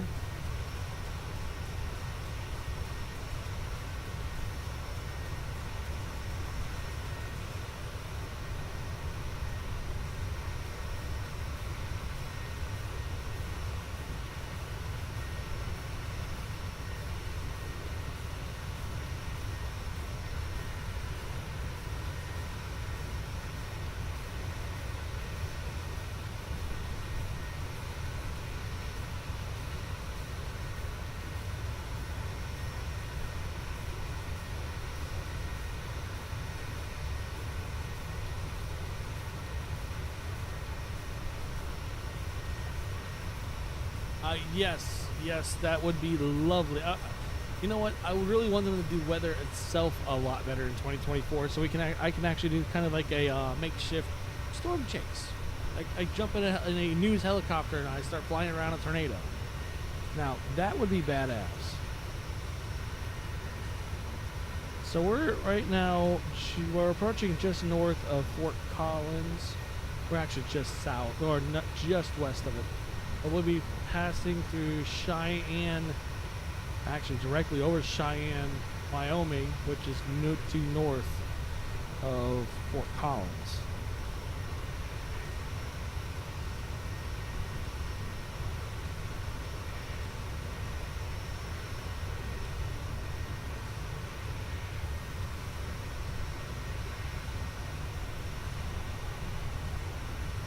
I don't know how that's going to work out. I mean, in reality, it wouldn't work out very well. But it's hard to say what the sim would do. Now, I really, really wish that Microsoft and the new one, they'll allow you, if you crash your plane, that it just goes boom, and actually goes boom. But I know for reasons why they won't do it, but I mean, it would be nice. But I mean, there's idiots out there that won't use it for that. Teleport to the moon. I'm actually still surprised that no one has come out with the space shuttle. I'm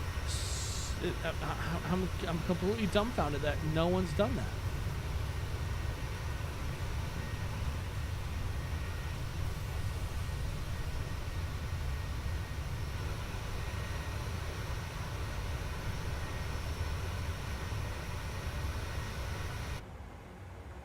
Still got a kind of a tailwind.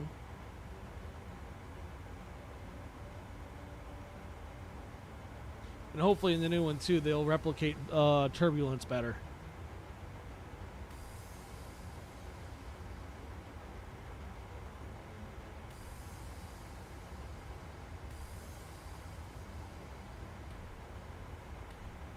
Yeah, I mean, you can go up with the Dark Star. You can go up to 275,000 feet.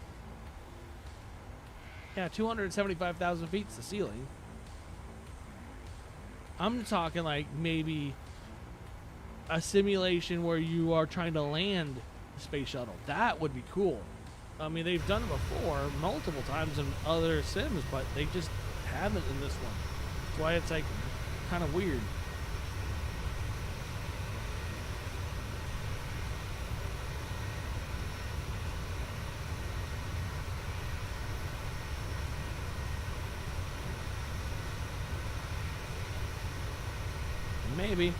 Maybe. I'm also surprised there's been no developer that's done it, honestly.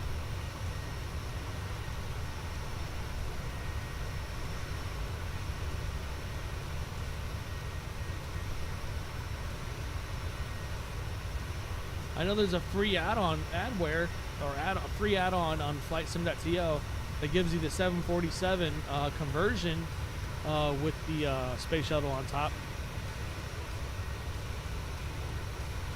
Yeah, but with 2020 being pretty much after this year obsolete, I don't really think there's going to be much use for 2020 if 2024 is coming out.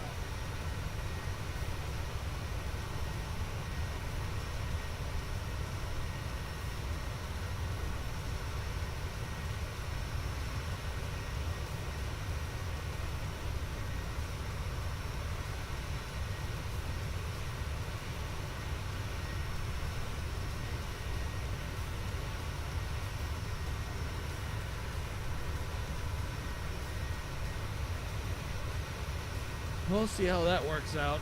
Like I said, I'm still extremely skeptical on it.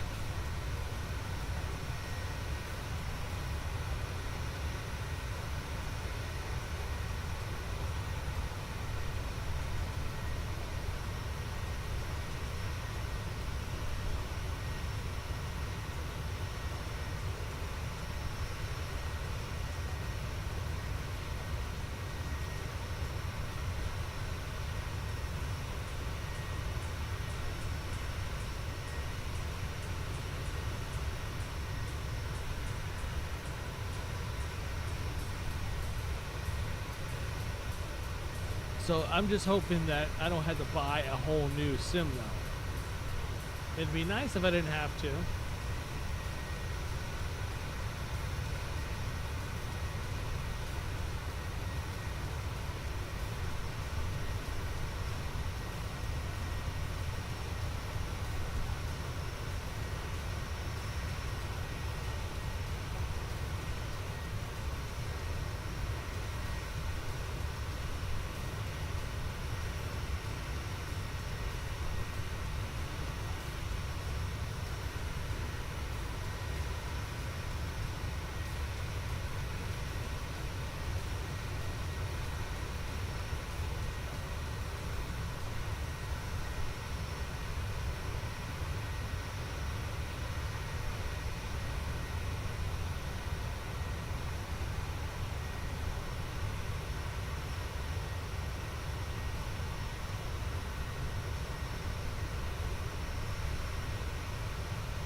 Yeah, well,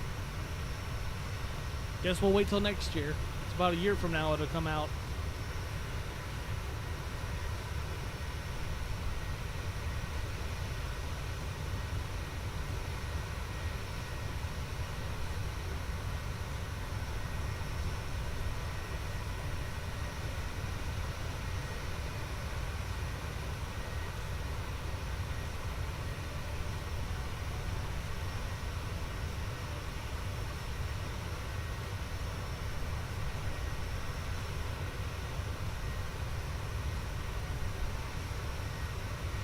I was always under the impression that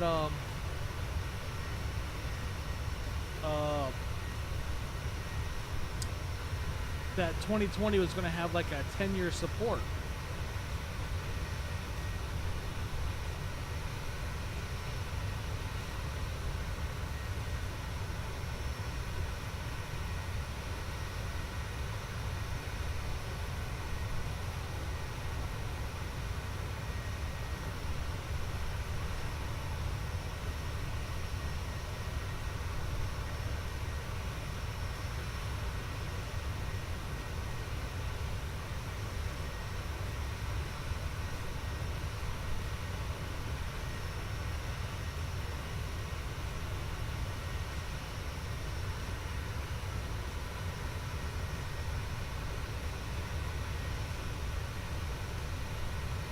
I guess we'll take what we can get.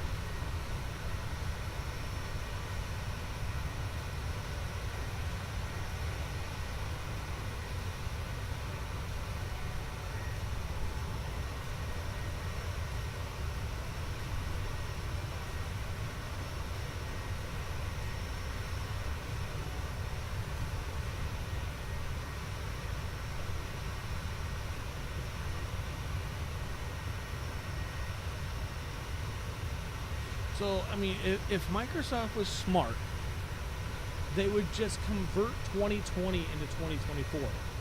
Do like a 100 gig update to 2024 so that no one has to re-download like a brand new system. Just update the core system up 2020. It may be more work, yes, but it's still going to be better.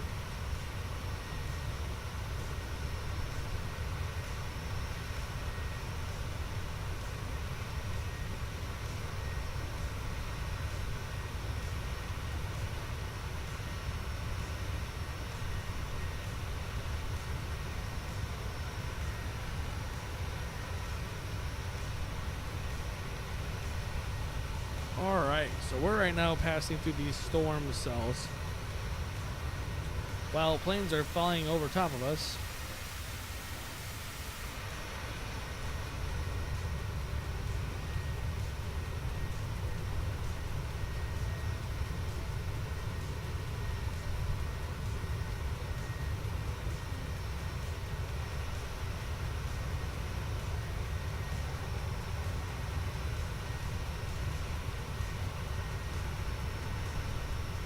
So we still have, what, an hour and 8 minutes of this flight.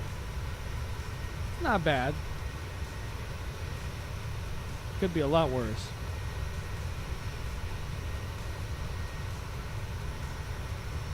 We're about to run into the daylight time line.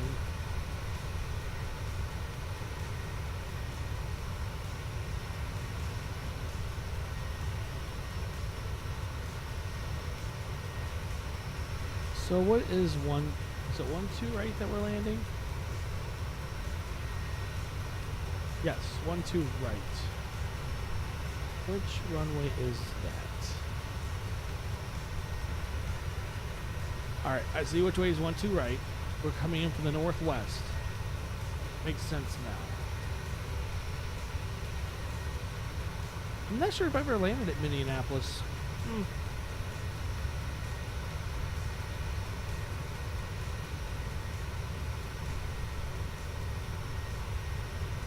Actually, there is a way to find out.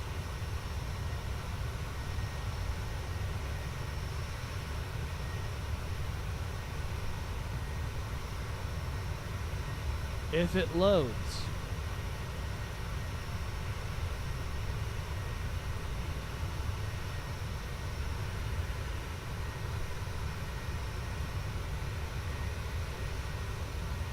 There we go. Oh, we'll let that load for a little bit.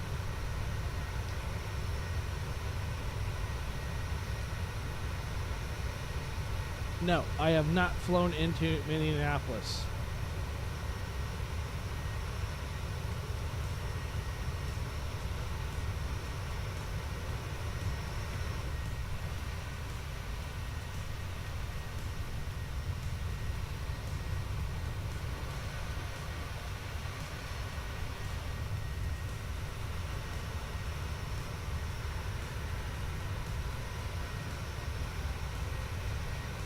Oh,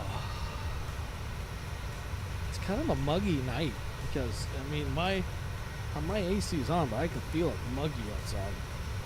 What is the dew point?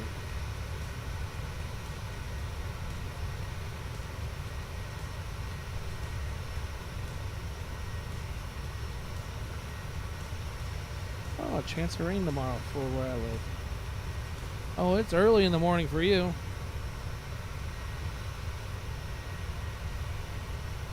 Oh, dew point's 54 degrees. That's it. That's actually not muggy at all. That's very pleasant. It's like nothing going on.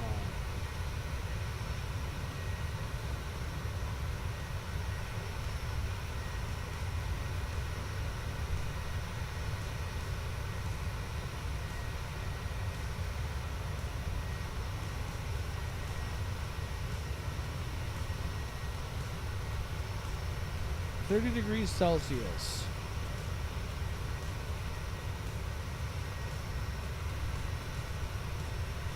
So that's 86 degrees for me. That's kind of, for me, that's hot. I don't like muggy hot weather. So like I keep my apartment at roughly 65, 67 degrees, which is 18 degrees Celsius. I keep my apartment at 18 degrees for you.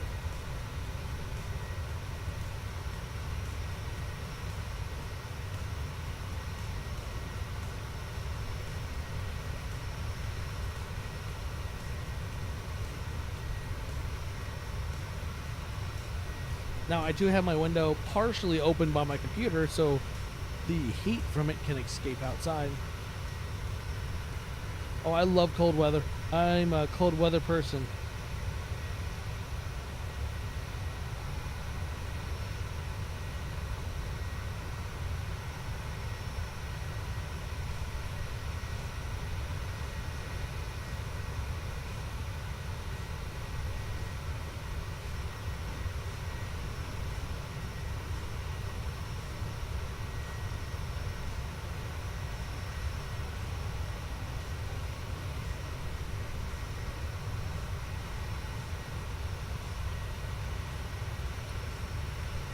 I feel like this flight is going in slow motion right now. I look up, I remember seeing like it was an hour and 8 minutes. I look up, it says hour and 3 minutes. I'm like, huh, why do I feel like it was like 10 minutes ago I said that? Not 5 minutes ago.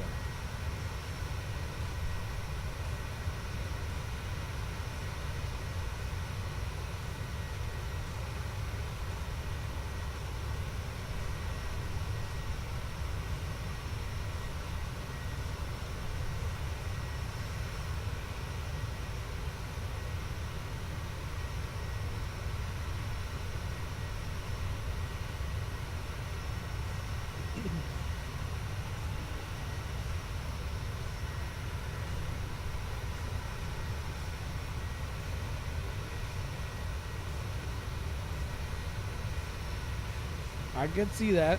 Florida is a very, very muggy and tropical environment. I could not live there, not even if you paid me.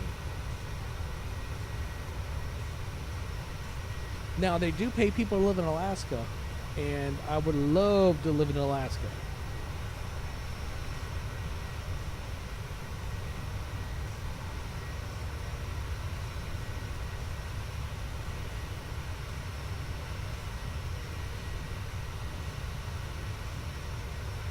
It's really awesome knowing that my channel has really spanned out to so many different people around the world.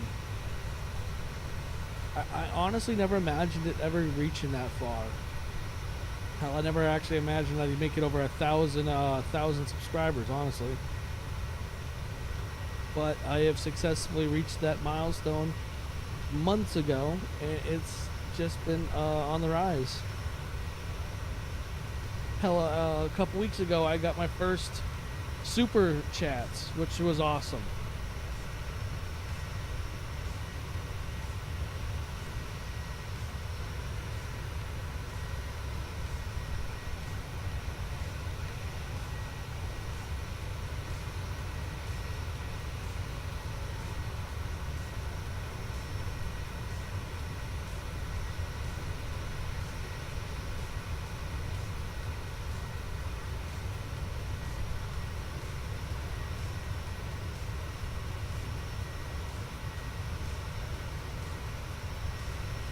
I mean, I've seen a lot of flight sim streamers on YouTube.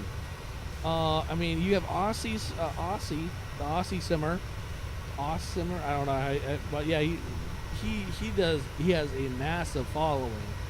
But he does a lot of his streams, I believe, in the morning, I believe. At least for me, morning. And then you have, there's a few others. They're smaller, but they're on my Discord. I mean, I see them. I mean, but there's some streamers. There's some YouTube streamers that do flight sim that get like 80, 90, 100,000 views. Yeah, I used to watch. I watch them every once in a while. I just don't. I need to. What's the word what am I looking for? Network more with him. Yes, I remember Swiss001. I do that one. I recognize. I've seen his stuff. I don't really pull in a lot of people on my flight sim streams anymore. Of course, though, my streaming is very, very irregular and not on a set schedule, so that also kind of cripples me. Never heard of Captain Canada, though.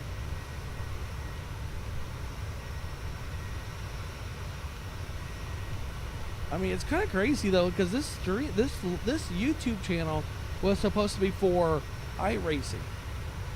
That's about it. But then once I dove into flight sim, this channel just exploded.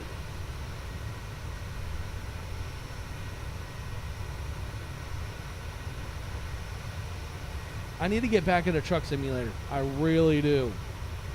I mean, I need. There's a mod I want to install so I can drive from Alaska to Mexico. That'd be a long recording, but I think I'd rather actually stream it and then release it without actually like recording and uploading. Because God, that would be a awful upload. That'd probably take me 20 hours to upload that long of a video.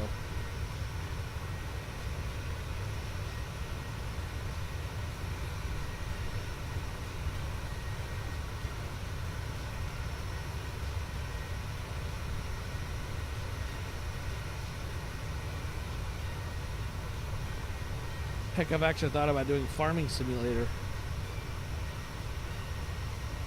If I do farming simulator, you know I'm diving deep into the barrel.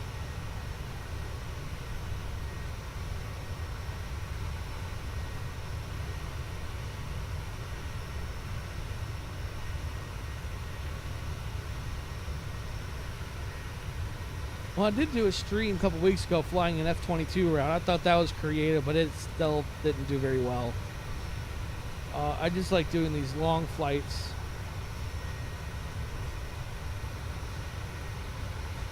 It's relaxing. People like to hear the sound of the engines and everything. And every once in a while, I'll pick up new subs off of doing videos like this.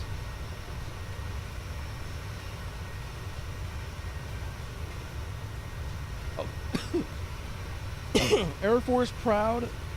The guy's awesome. I've never met him. I've never talked to him, but I've seen his content. It's good. I couldn't even duplicate what he does. I couldn't even if I tried, I couldn't do it. He does it with so little effort.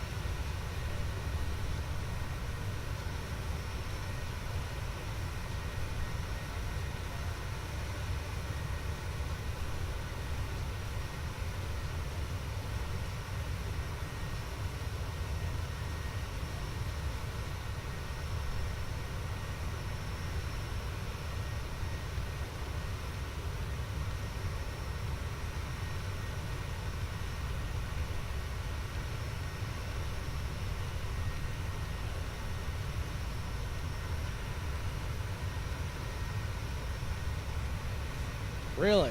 Interesting. I gotta stand up. My back's starting to kill me. Oh, hold on 1 second.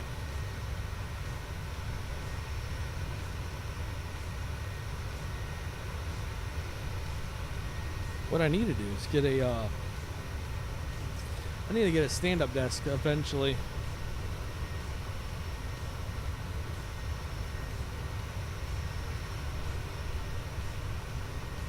So I do love when other people come in and fly with me. Every once in a while, I'll have people that will just join my flights.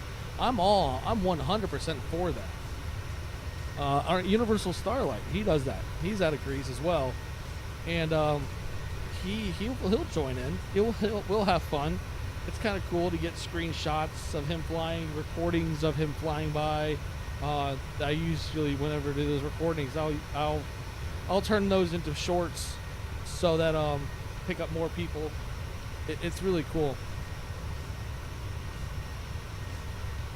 I mean, I do a lot of racing stuff, which my racing stuff seems. So the channel is been highly successful off flight. iRacing has really flattened and not really done much. I know there's another iRacer out there. He does the same thing I do. He does iRacing and flight sim, but he is highly successful on iRacing. He's got like 14,000 subscribers, I talked to him, and he literally told me that his flight sim is killing his channel. So it was completely opposite from me.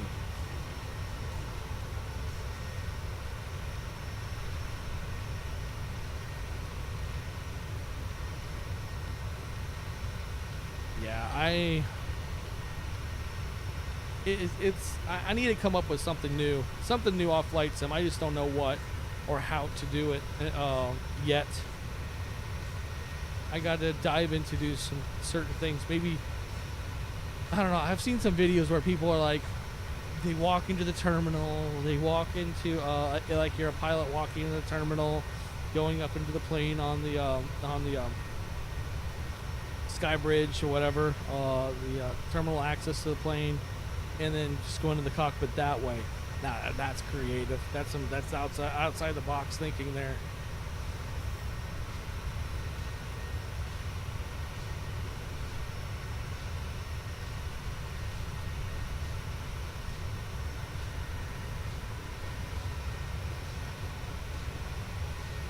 We're at 52 minutes until we reach in Minneapolis, St. Paul.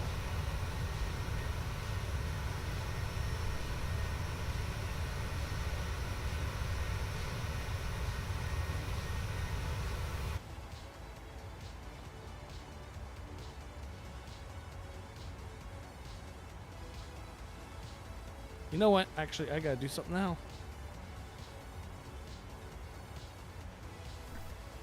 I got to turn on all my instrument lights.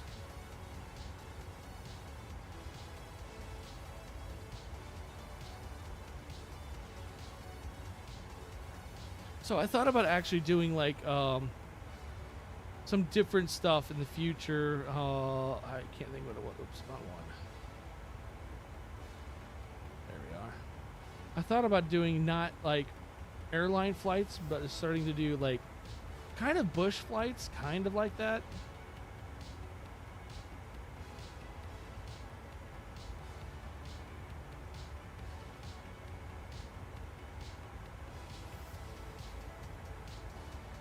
Oops.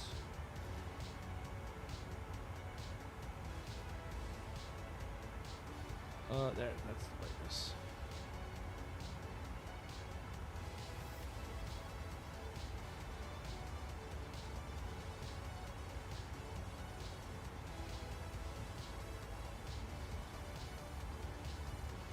Yeah, I've thought about doing stuff like that.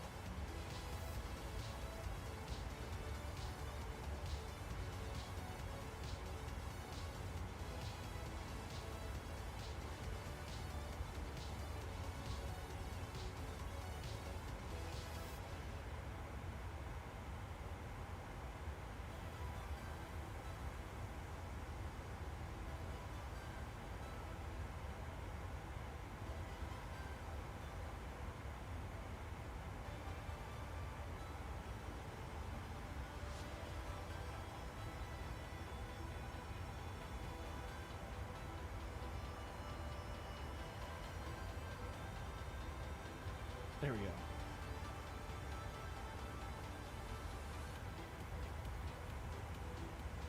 There we go. Yeah, we may start doing stuff like that. It's just all depends on how things go. I'm not the those planes don't really have the greatest autopilot systems, and I'm an autopilot guy. But I mean, because I'm looking all over the place, especially keeping up on chat and everything like that. So it could get interesting. But who knows? I could come up with something. Like 2 weeks ago, I think it was. I tried doing a F-22 flight, do border patrol between or through the Bering Seas, along Alaskan border between like Russia and the U.S. I tried doing something like that.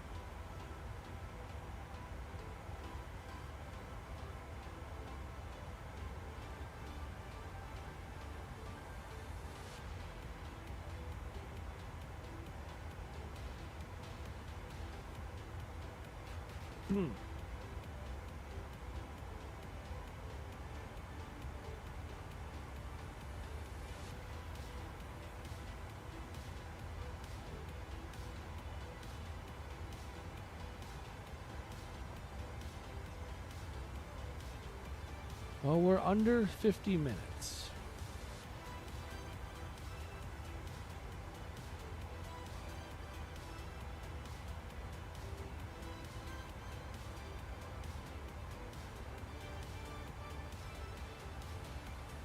It's a beautiful sky. Oh, look at that beautiful sunset. Oh, look at that. That's actually very, very beautiful.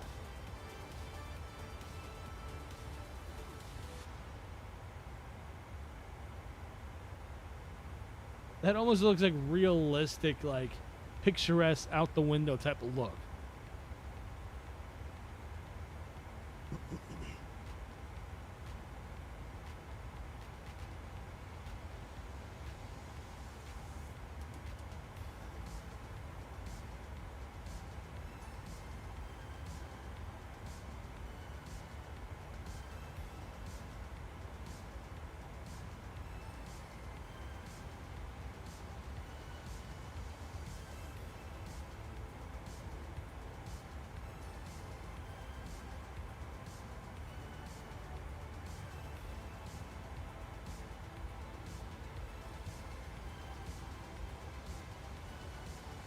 Definitely looks good.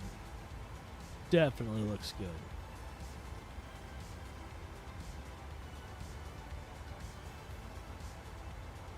Flying into twilight. By the time we get to Minnesota, it should be almost pitch black. So when we do our replay for the landing, then we'll transition back to daylight. So we get a better look on the landing.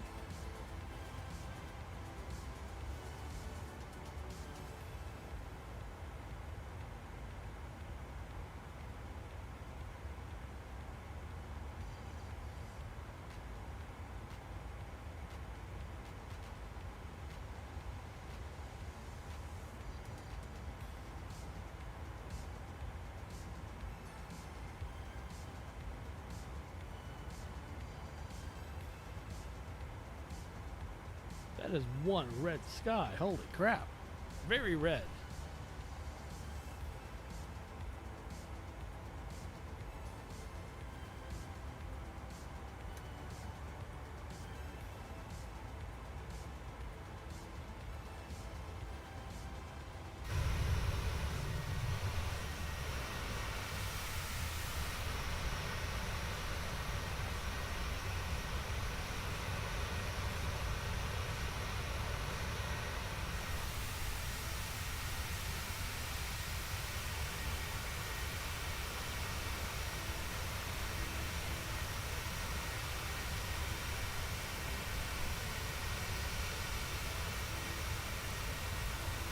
Sunrise sitting here in Ohio is about, you know what, I'm going to say it's close to that time, if not earlier.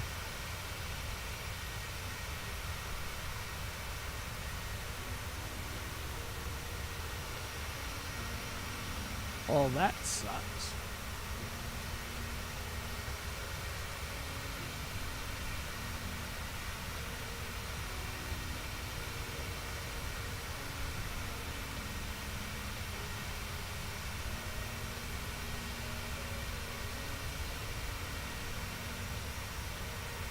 Yes, I am.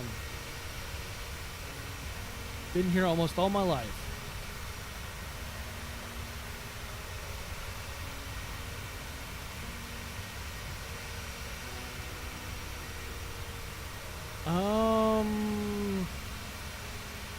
Not sure, honestly. I mean, you have Cleveland, which is nicknamed Mistake on the Lake.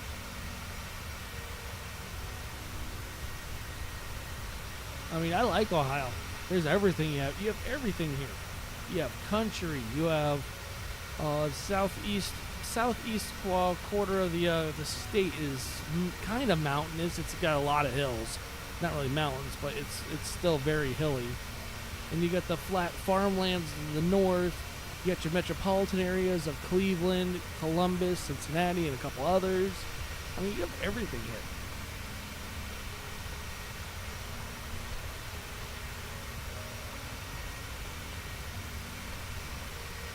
Yep, I don't like Florida. Too muggy, and too many things want to kill you. It's kind of like the Australia of the U.S.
Yes, California is literally...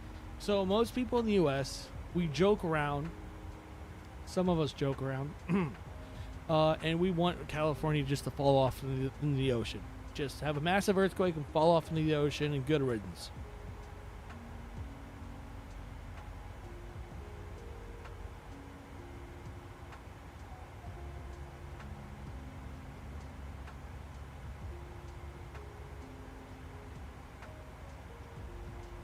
Just the San Andreas fault just needs to break up and fall off.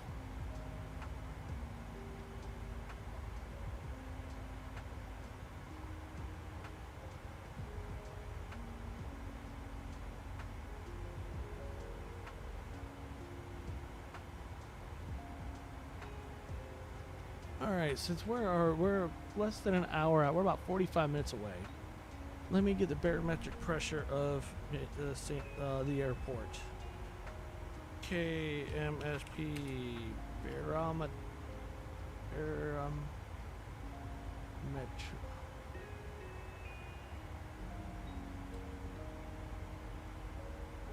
Yes, it is a very strange place.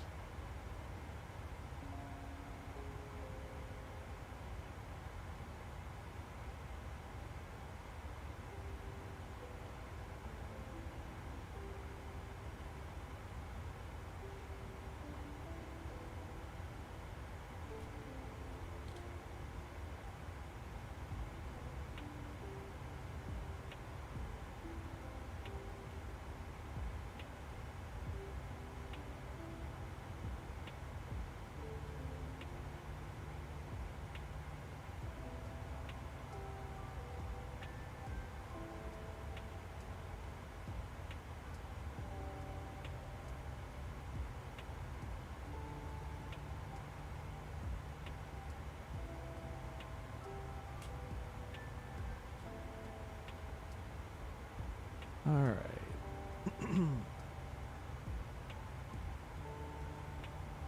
30.03 inches is the barometric pressure for Minneapolis. So we're already going to set that. I said 30.03.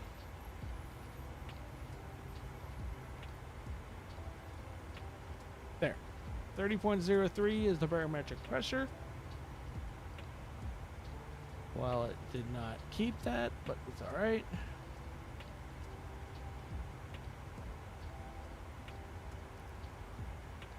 There we go. Now it did. 30.3 inches.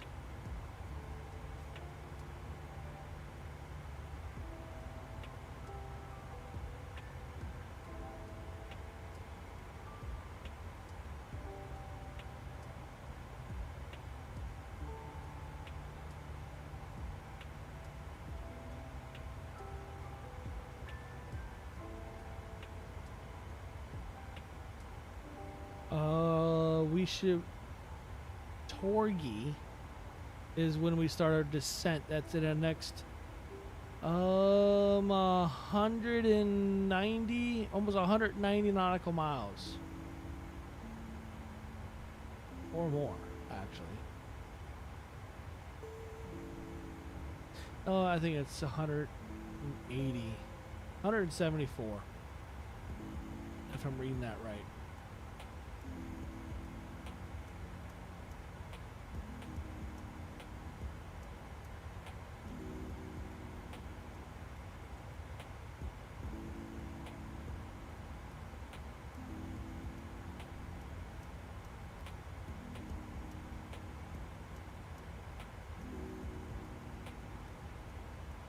Why I was getting ready for Minneapolis since that needed to be set.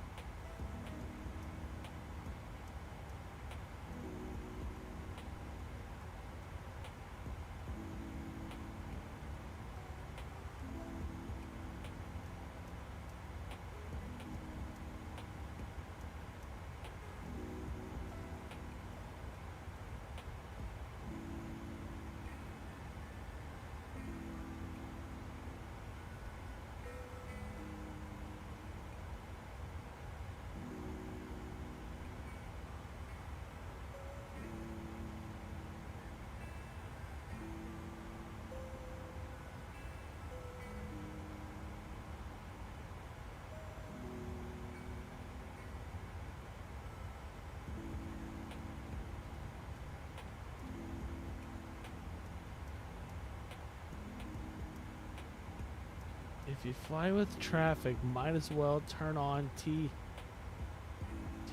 What is that? I don't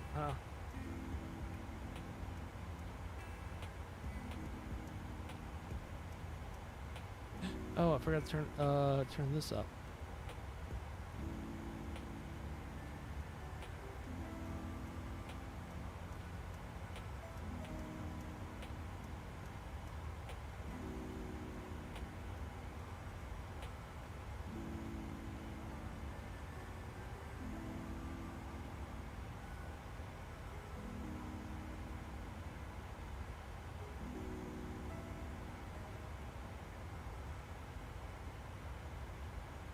All right, we're gonna already put this in for our ILS.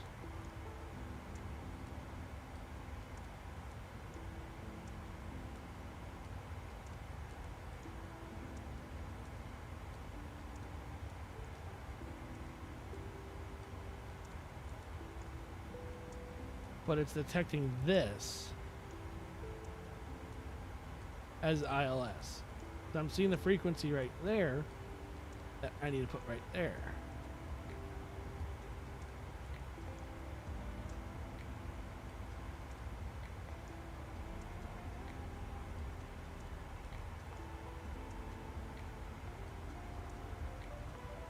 Whoops.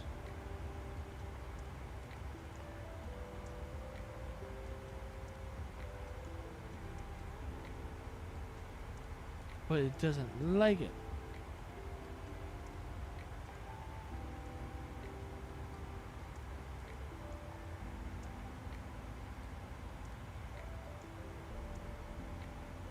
It does not like it.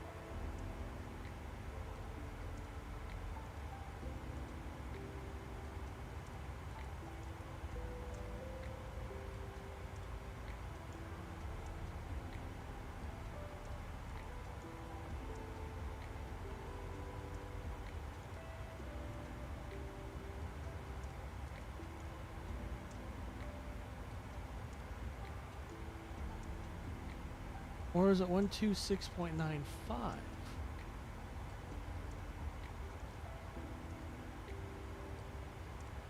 Oh.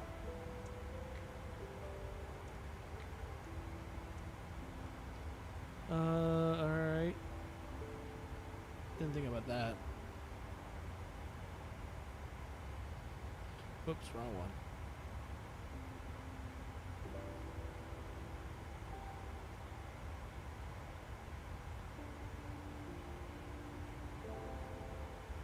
Did not think about that.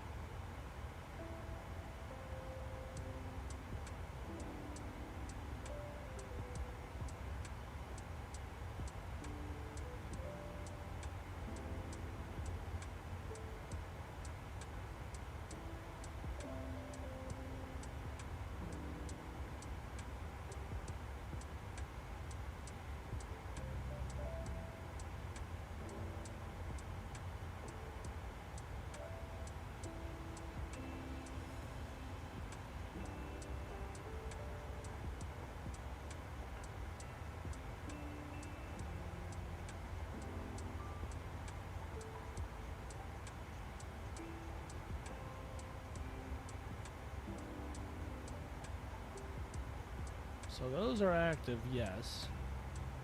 But this is the ILS. That's why I'm like kind of confused.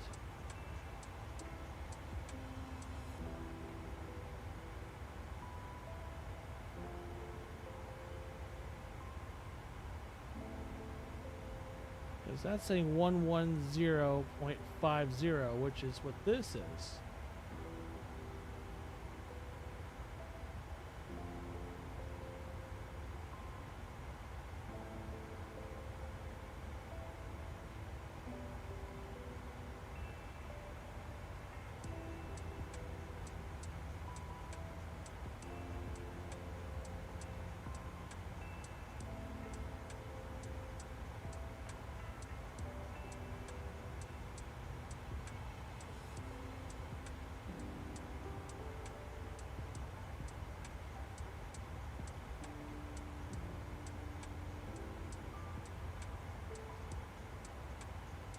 So this says right here ILS.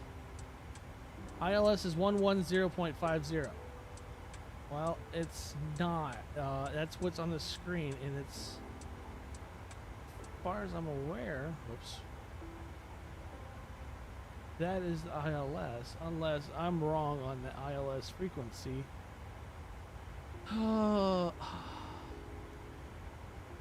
Let's try 126. I think it's 126.95.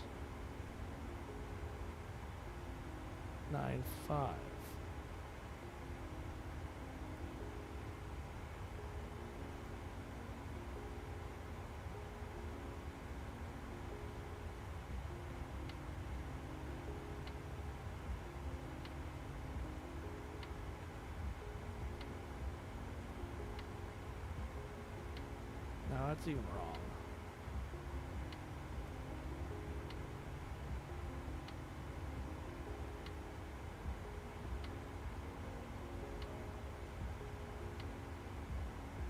Air.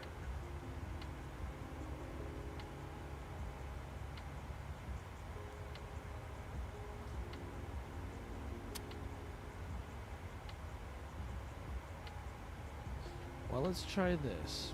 No, let's not do that.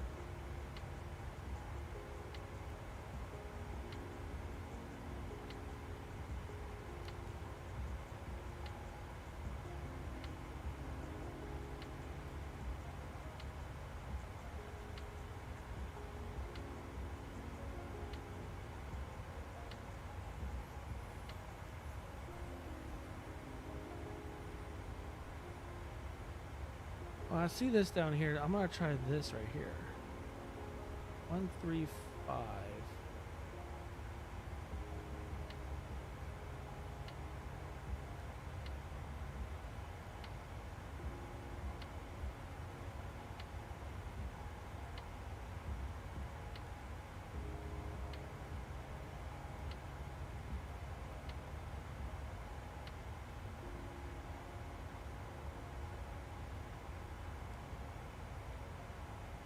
Come on, there we go.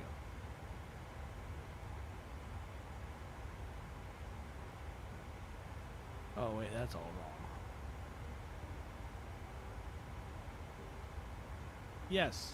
Yes, it does.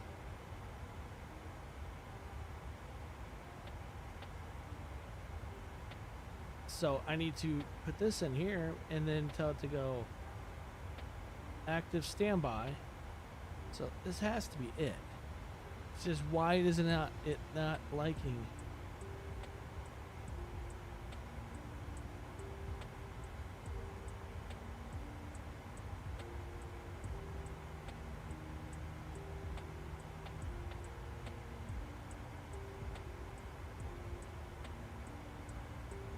And I'm trying to figure out what if I'm even finding the right frequency.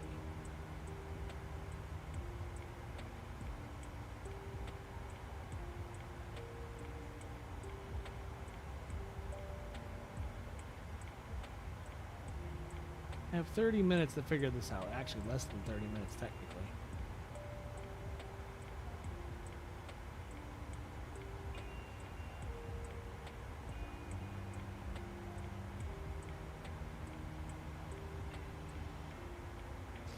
So this is the standby, and then I'm pushing it up to active, and then it just airs out. So I got to push in 135.35, which I'm assuming is the right frequency, and I hit active and it airs. I'm wondering though if it's because it's out of range that it's airing. I mean, I don't know if that's a thing.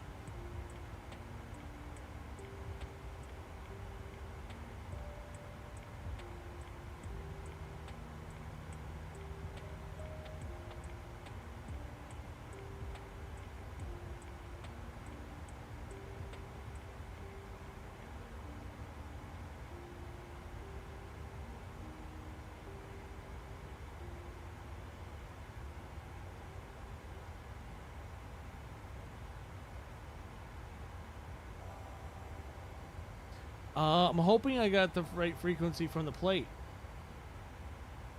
because I'm seeing DATIS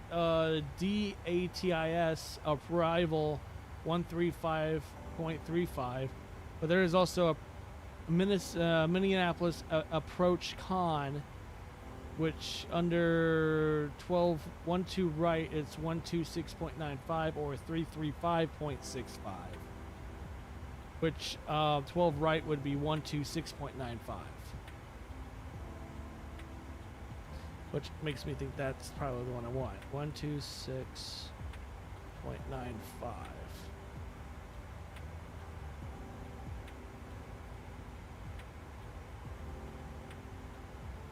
Kind of makes me wonder if that was the right one.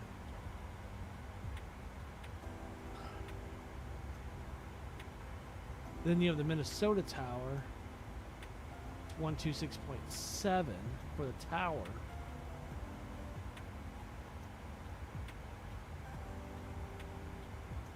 Yeah, that's what I was looking at. It's for the runway. 126.95 is for 12 right for the Minneapolis approach con.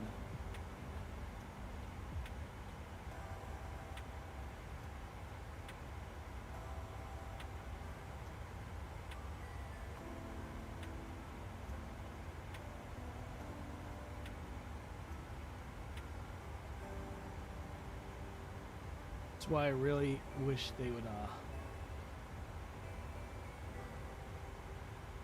do better at giving you better frequencies.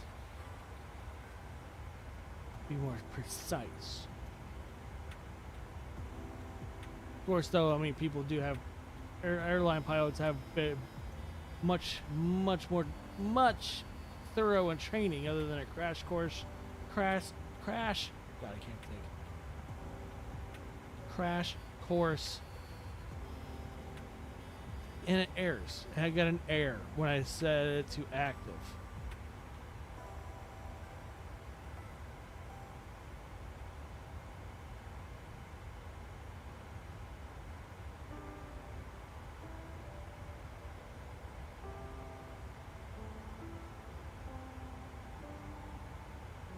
Even both sides give me errors.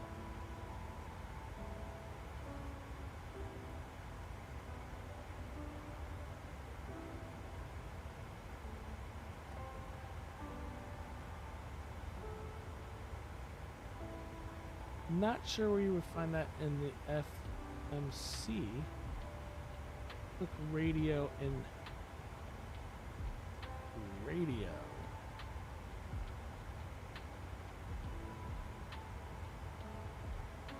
God dang it.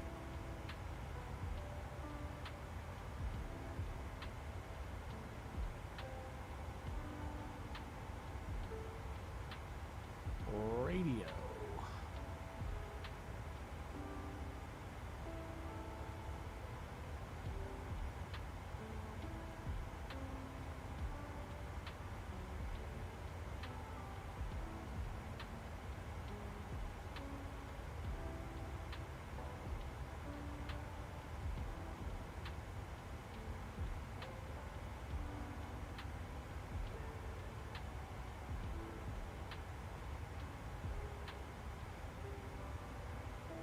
That's what it's...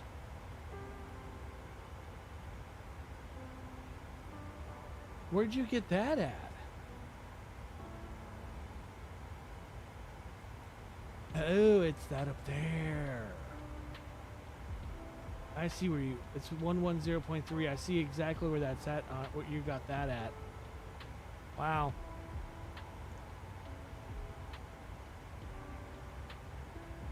It was right there. Oh, okay then. Okay, okay.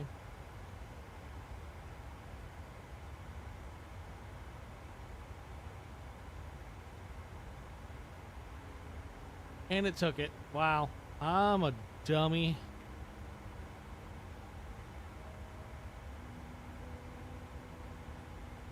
One 110.30. Yeah, I see the course. That's already set. All the courses are set. Well, ain't I a dummy?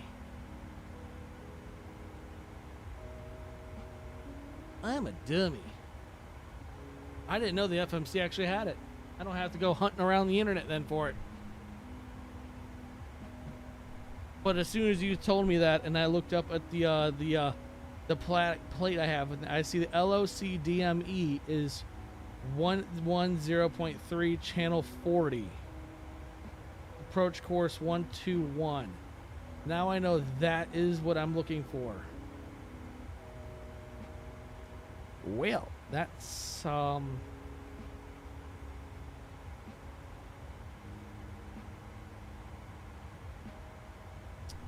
I would have looked like a moron. Look at that, you helped me out yet again.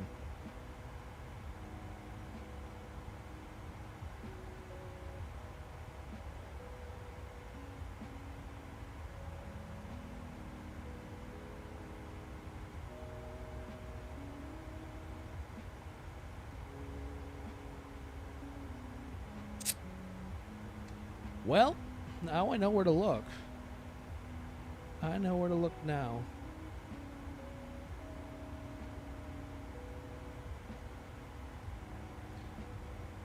What is this? KMSP12R. Oh, that's the runway landing. The 10,000 foot runway. I'm assuming that's what that means. It's a 10,000 foot runway.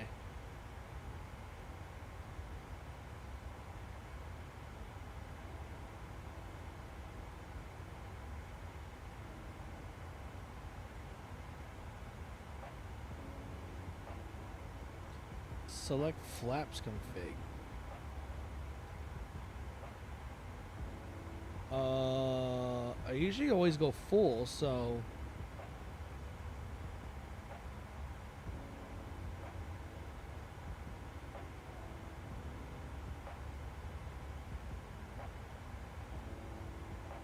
I'm learning even deeper into this now.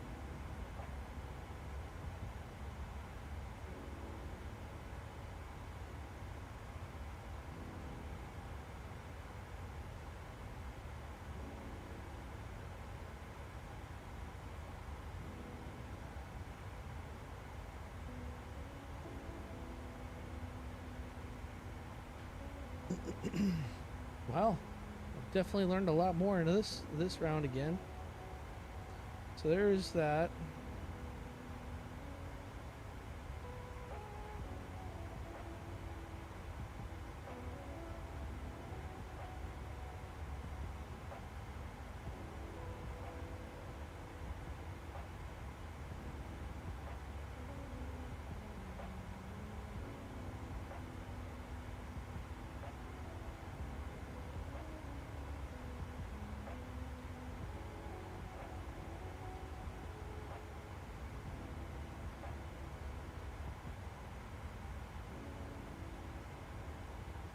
It now tells you what?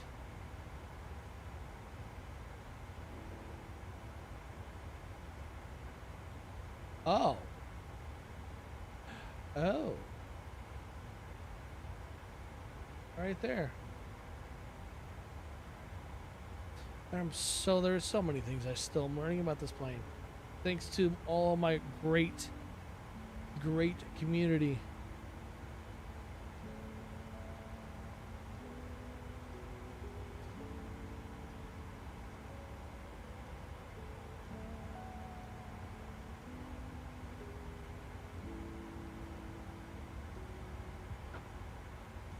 We should be coming up soon to our, fairly soon, we should be coming up to the, our decel, or descend. I'm surprised we haven't started descending yet, honestly.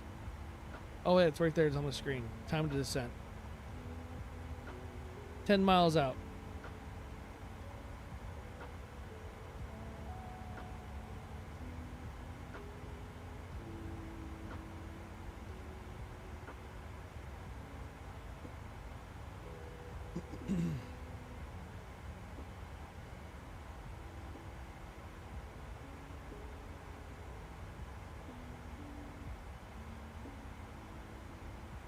Ten miles until we start descending.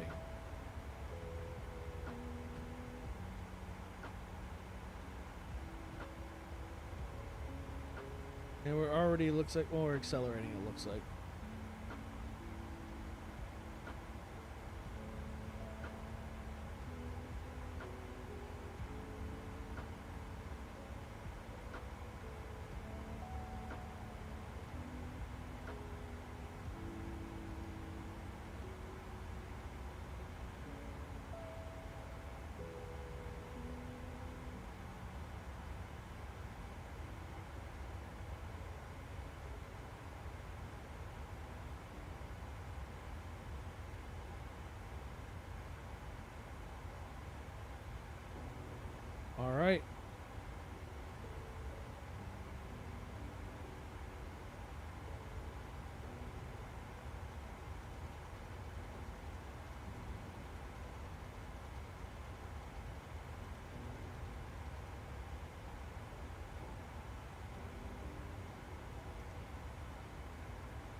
one by one and be fully configured before final. Kind of what I thought. I mean, I usually always put my flaps fully down.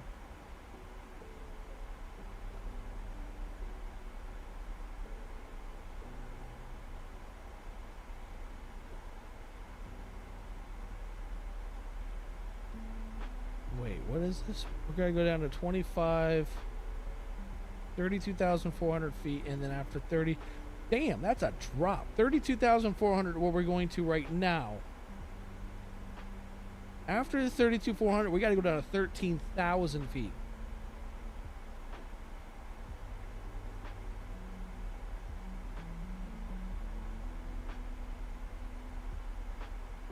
I will try to keep that in mind.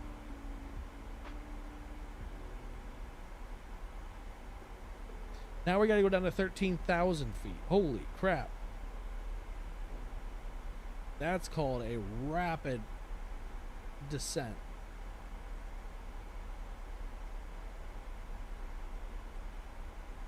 Look at the indicators on the left with green numbers. I mean, I don't see anything green over here.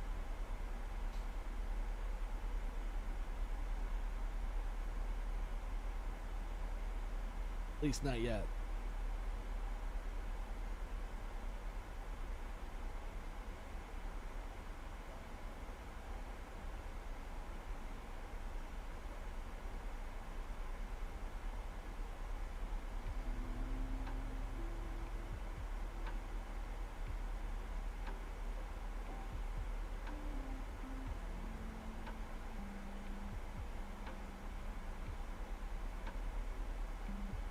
Okay. So basically each time you see the green number, you go down one extra.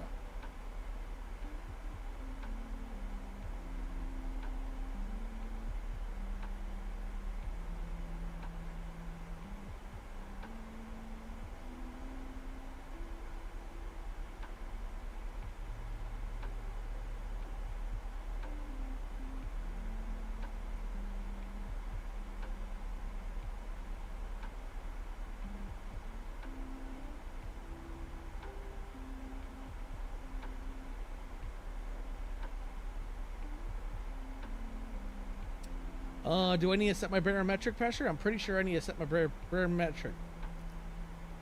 Okay, there it is. 30.303 inch. It's green now. All right, we're good on that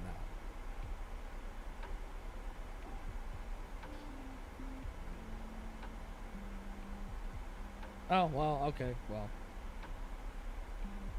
Oops. But it is showing that it's good.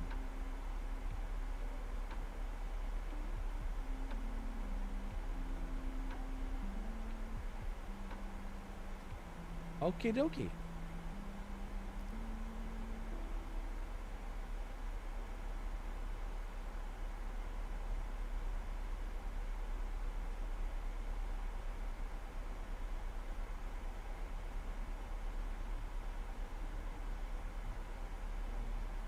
Keep that in mind.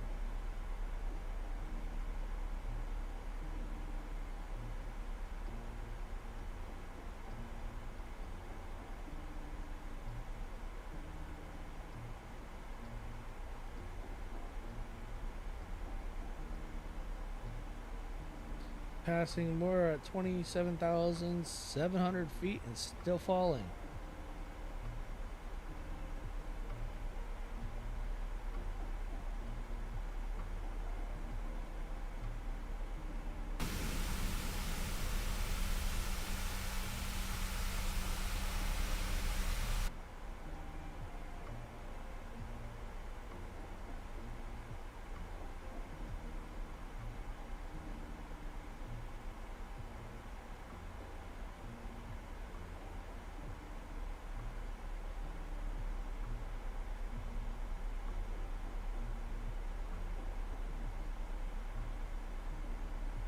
$14 minutes. 14 minutes. Can we make this another successful ILS landing? That'd be 3 in a row.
I actually prefer night landings over daytime landings.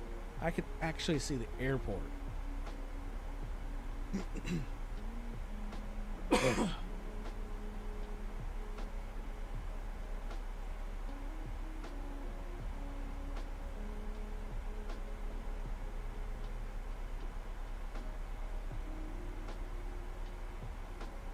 So you're trying to tell me the Airbus is easier to fly? Of course, though, I've barely even touched that plane.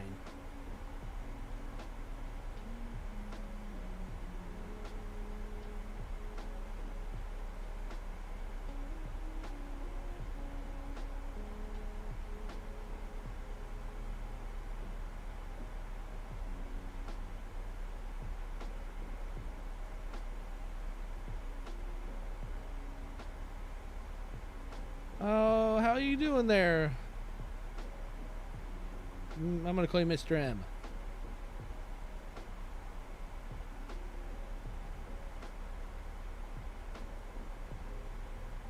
Huh. Yeah, I'm not really experienced with the Airbus.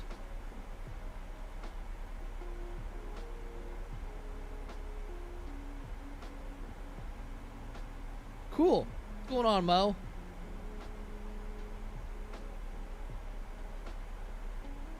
Yes, we are doing an ILS landing. I'm still really new at ILS landings.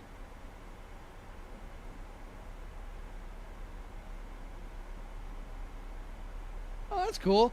You know what? I've ran across actually a lot of people when I land in certain areas. They'll come in and say, "Hey, you're landing near where I'm from." It's like, oh, that's cool. Yeah, I've actually ran into a lot of that lately or in the past.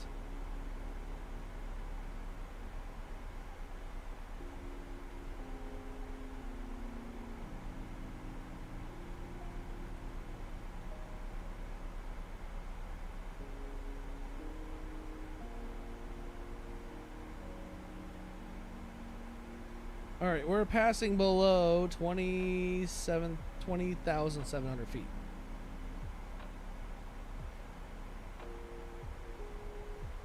I could understand that. Yeah, I very much could understand that.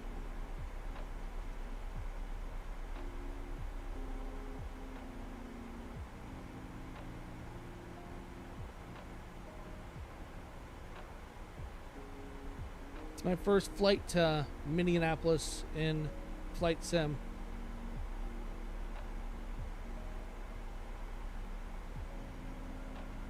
But welcome to the stream, Mo.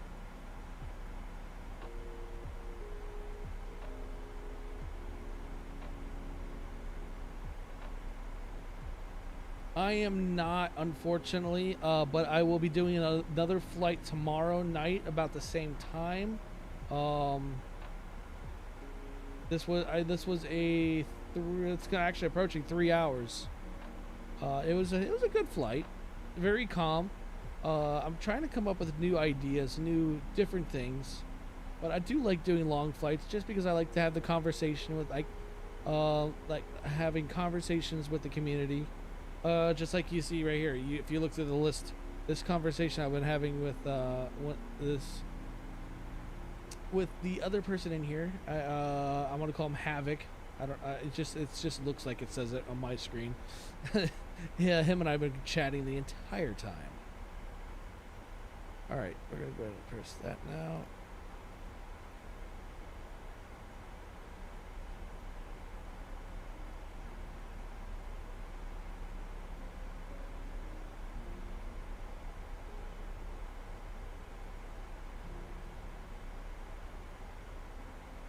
Yeah, but I like to learn the plane, understand the plane. I want to be a plane whisperer, and thank you for that subscribe.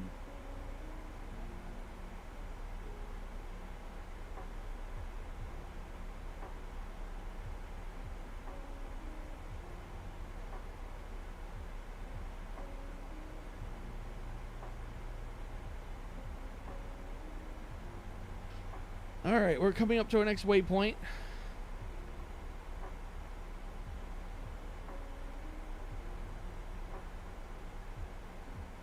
I want to be a plane whisperer. I want to be able to breathe the plane. All right, that makes absolutely no sense, though. Oh, and I'm actually handling the damn thing like it's, I wouldn't say like it's nothing, but definitely I'm handling the damn thing. All right, skip the ad. I'm gonna skip the ad for you guys because we're coming up to this landing, and I mean, it's kind of stupid to have an ad like that in the middle of that. You missed all the goodies then.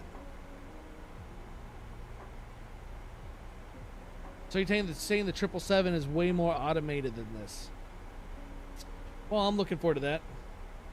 Well, I'm looking forward to that then. But I want to learn the plane, and I'm learning this plane. This plane, I mean, every time you get into this chat, I end up learning something new.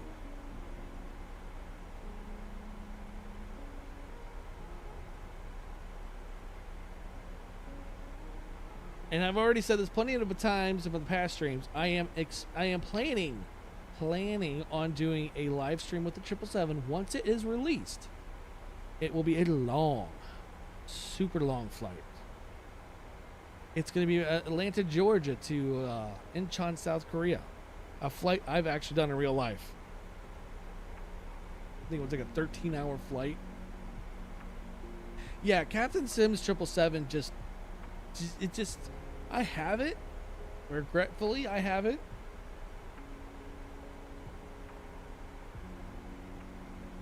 Okay, I've actually flown that. I've actually stumbled my way through that plane. Literally stumbled my way. It took me almost an hour to start that thing because I was just like sitting there like, how do I do this? How do I do this? Well, this is how you do this. And half break the damn thing.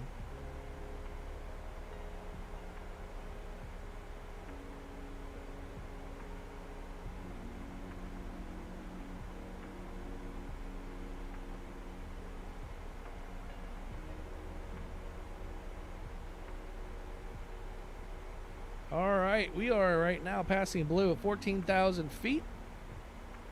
We're still kind of high from, still kind of high for this waypoint. Russian logic, that's kind of, yeah. I don't know, was it I thought it was a Ukrainian plane. It's not Russian, I thought it was Ukrainian.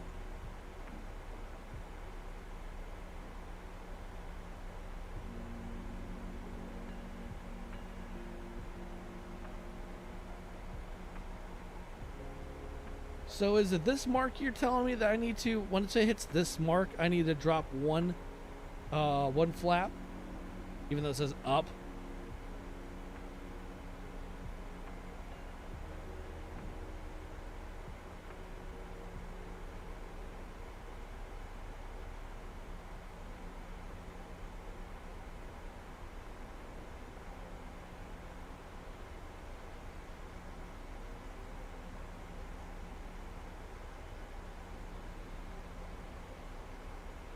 Russian or Russian? Soviet logic, yeah.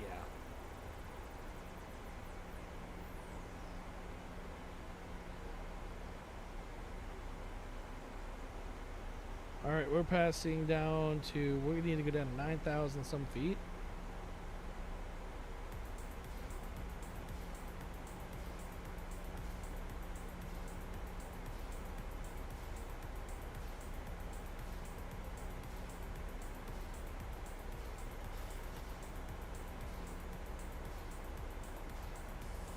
So, okay, I don't know what that up means then right there.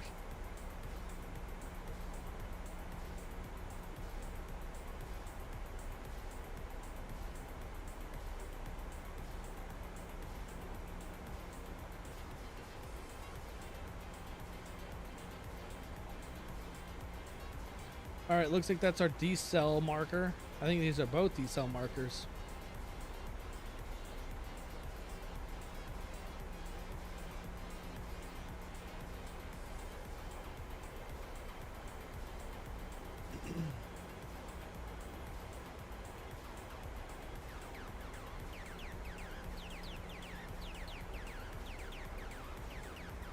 Yes, I am going to be using a replay tool.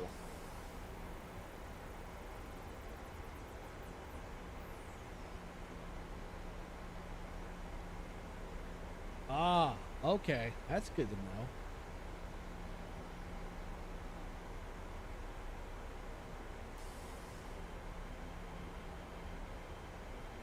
Oh no, that's our decel point right there. Oh, that's right. This decel's weird. This decel is kind of weird from how I understand it.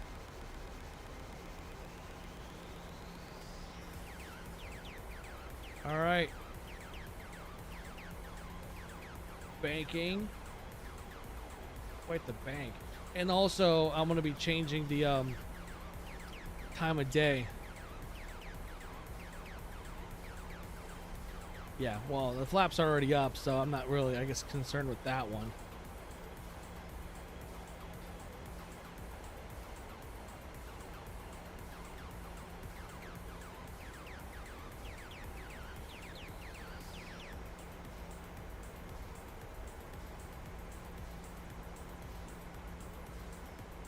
Okie dokie.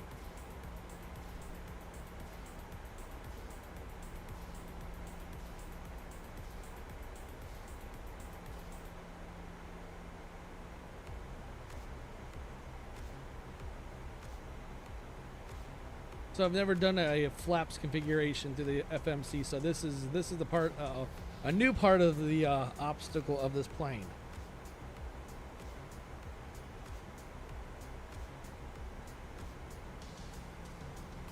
Cool. I just saw ILS just took over. This whole frequency thing just changed. So ILS is being the frequency is detected.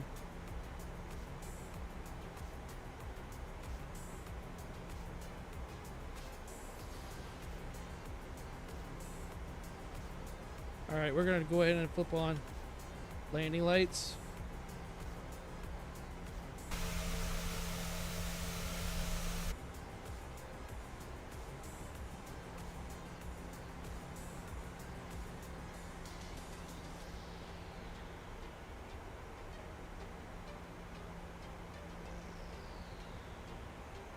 All right, we are at 8,000 feet. And we're about to hit our decel point.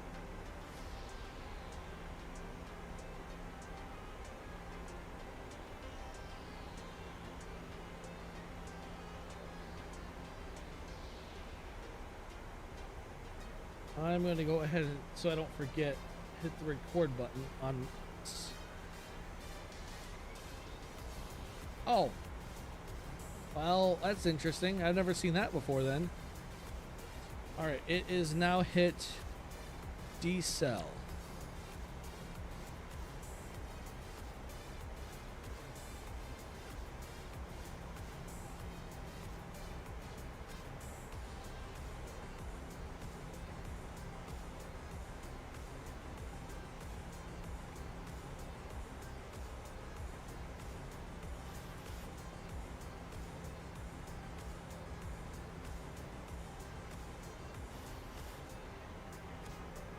Now we got to go down to 4,000 feet.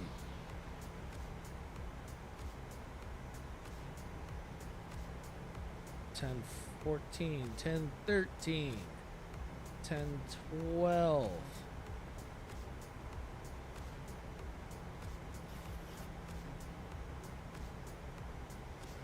Oh man, that's a short approach. I'm surprised that my it didn't take me out farther. Flaps 1. Oh, right there, it shows me flaps 1 right there.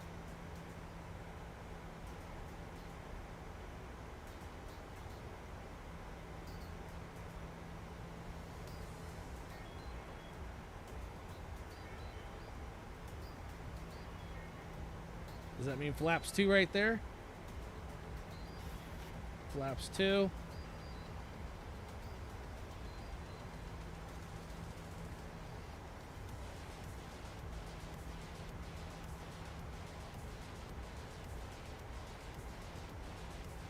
Flaps 3.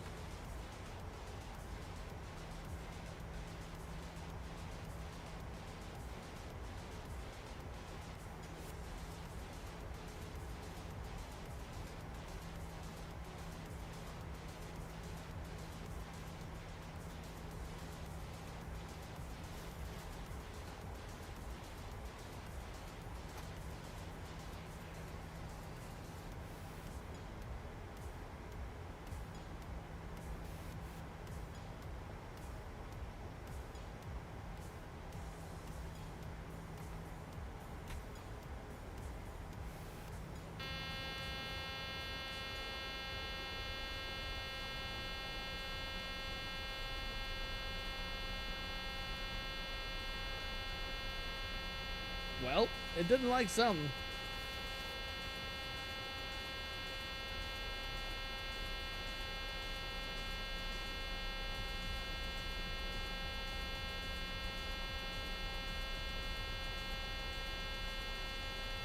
Oh.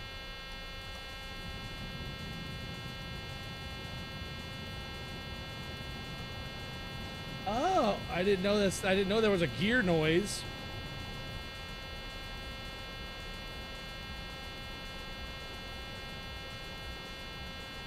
All right, how do you turn the damn thing off?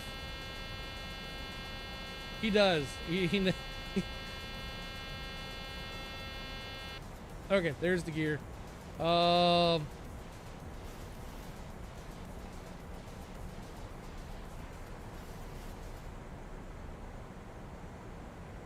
then I hit the Vorlock and Command B, right? Or Command B and...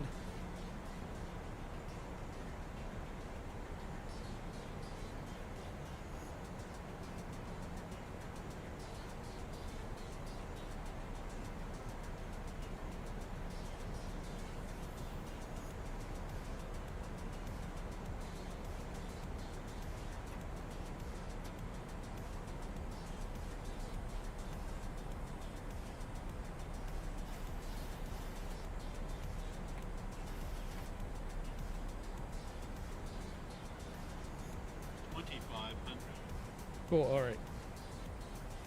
Here we go.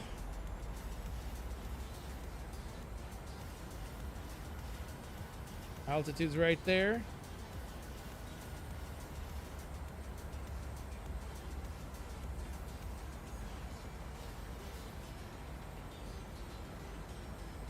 Manual speed.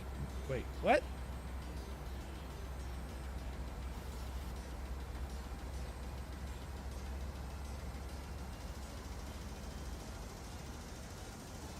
Never had to do that before. I don't remember doing that.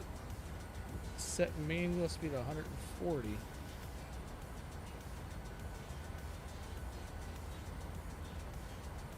Click Co.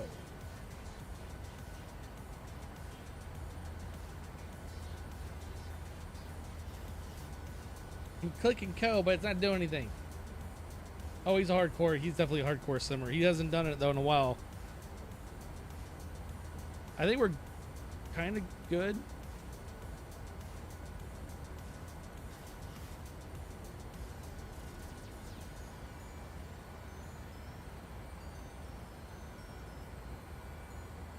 Nothing. Click speed, nothing.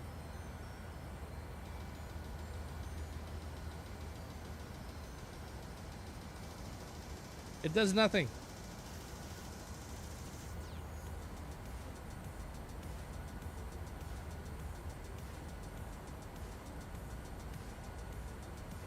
We're riding her in. We're riding her in.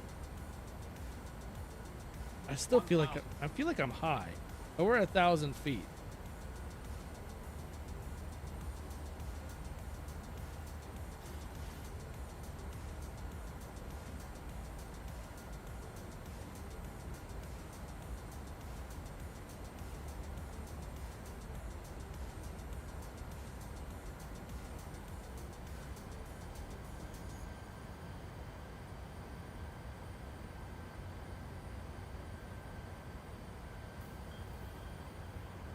Uh-oh. I think I'm high.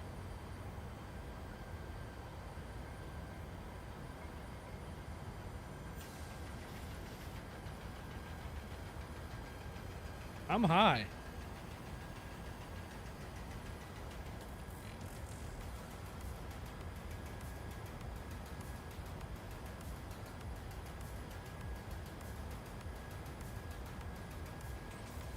That was weird. Oh, if I have to go around, that's gonna suck so bad.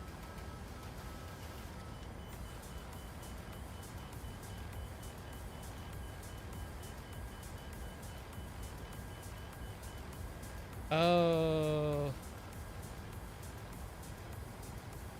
I did. Right there. It's clicked.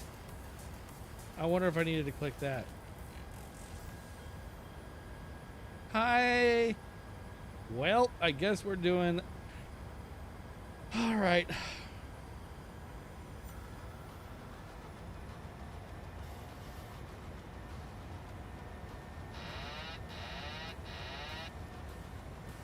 Oh, I guess it's manual landing for me.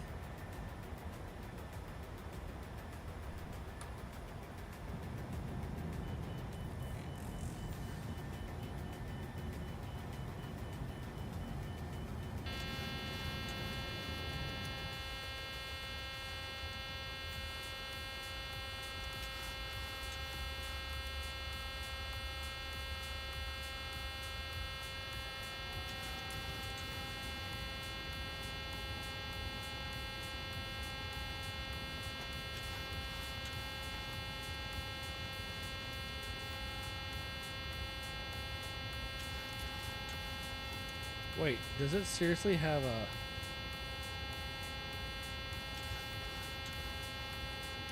Oh my god, that sound's gonna piss me off.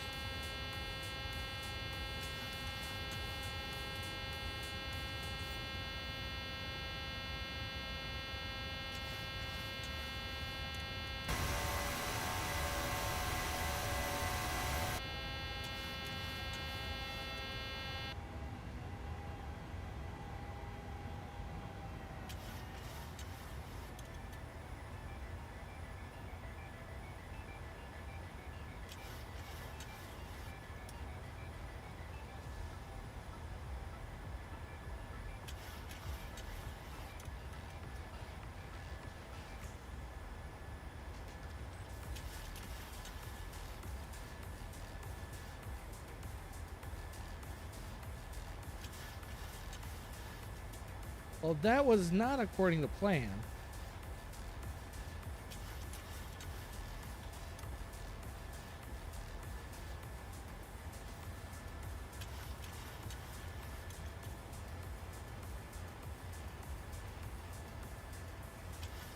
Now I'm just straight up flying it by hand.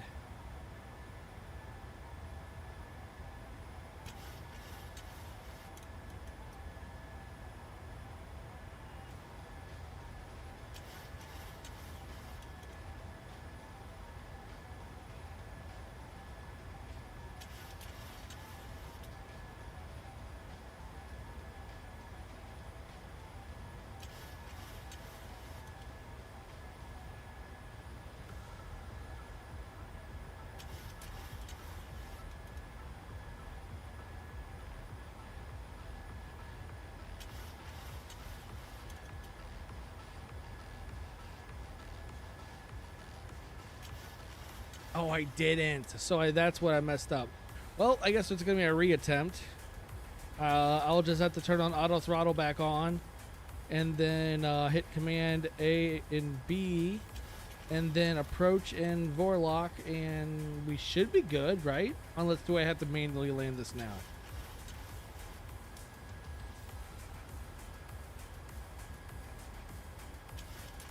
Because if I have to manually land this, that will not be a pretty sight.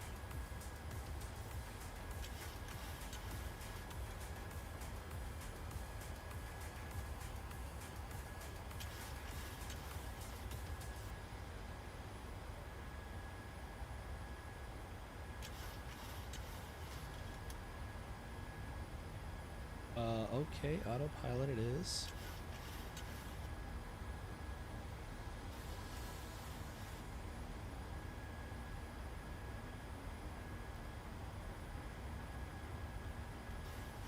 Go to FMC.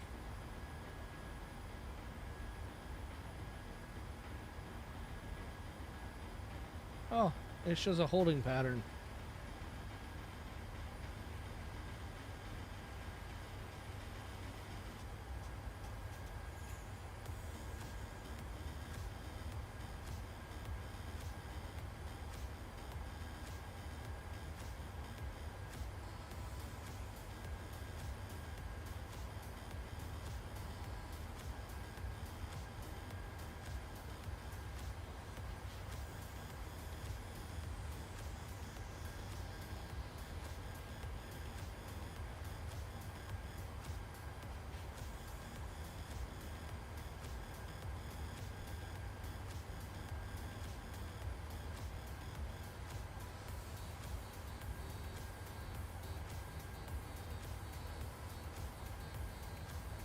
Yeah, I saw that. I saw that on the screen too.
VNav clicked.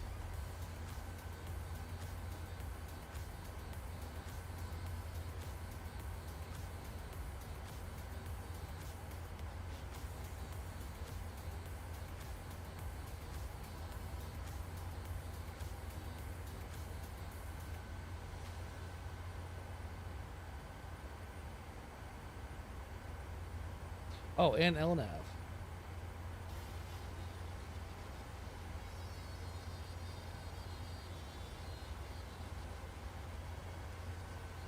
LNav won't go. It won't hold.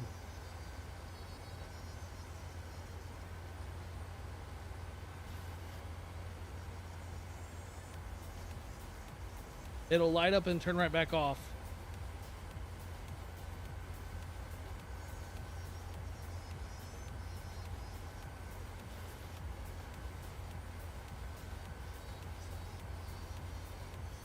There's on this screen, it's saying CWSR.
I'm right now turning her back.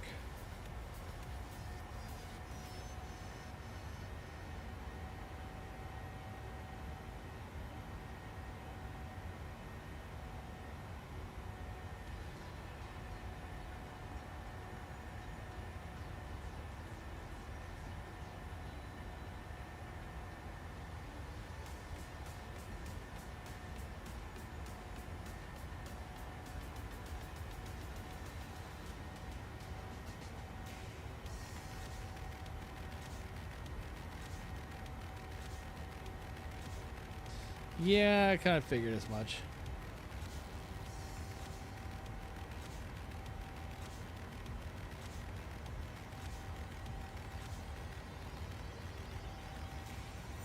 It's all right. We'll figure something out.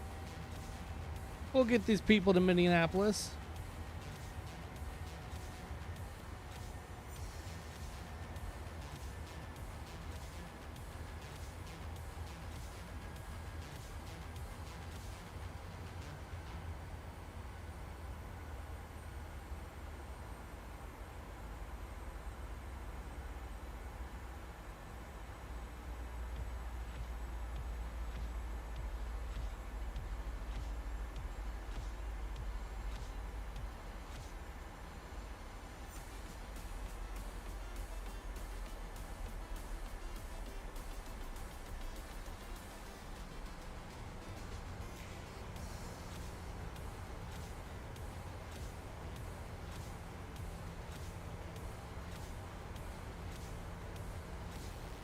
Not sure what that is about, but fine.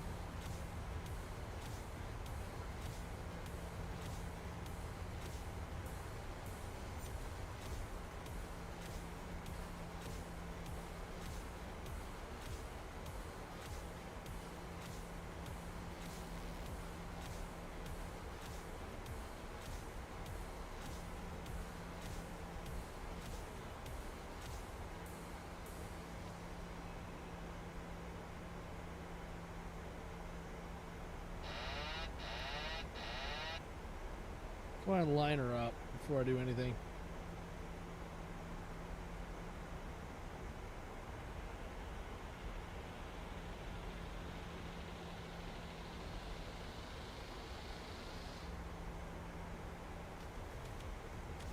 Yeah, this one's being a pain in the ass right now.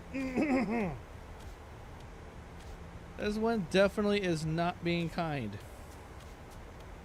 I just want to line her up, and then I'm going to see if I'll just, yeah.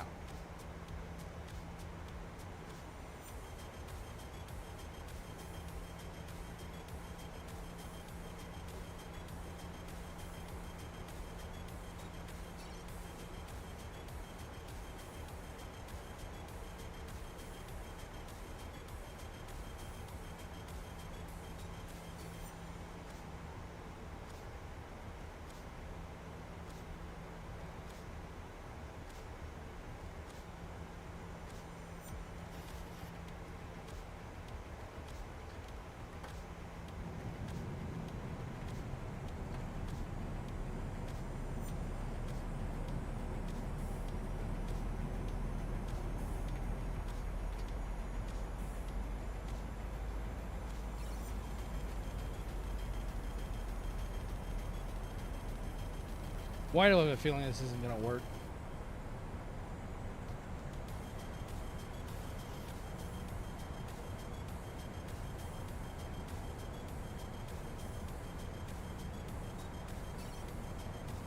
I might have to bring her myself.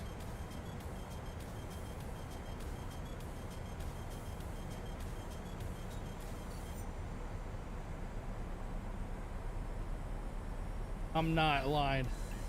She's trying to align herself, it looks.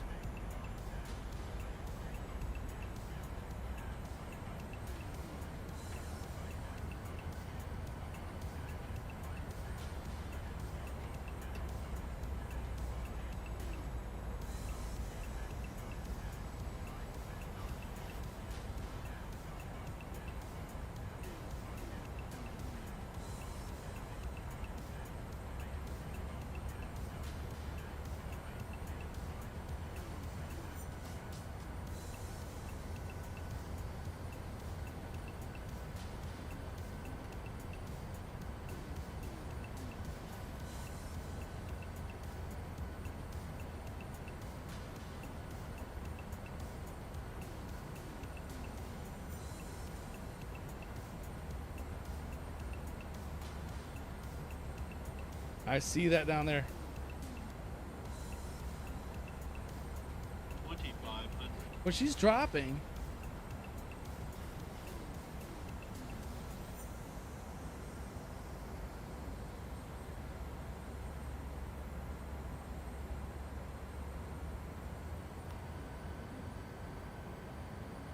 All right, screw this.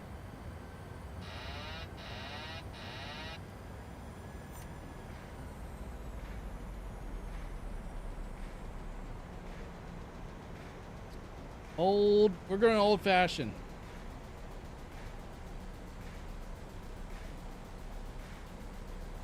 Oh, we're going old fashioned, boys and girls. Yeah! We're going like the Wild West right now.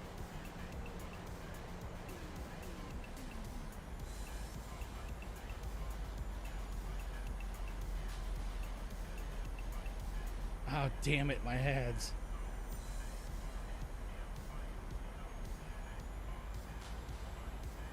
We may get an ad, unfortunately, but I think we'll be fine.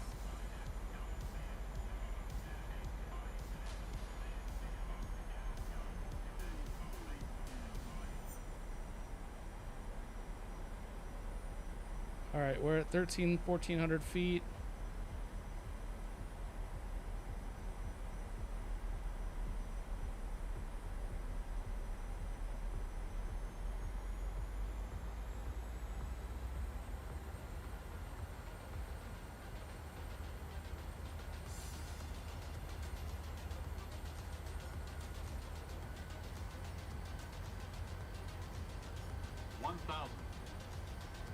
We'll just claim we had autopilot failure.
It's all good.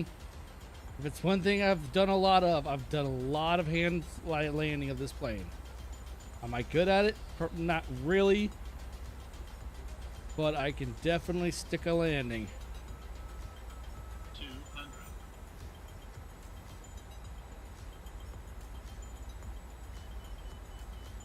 100.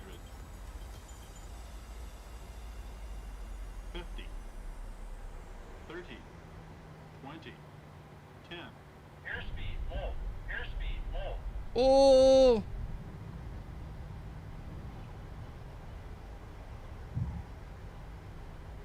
That was sketchy.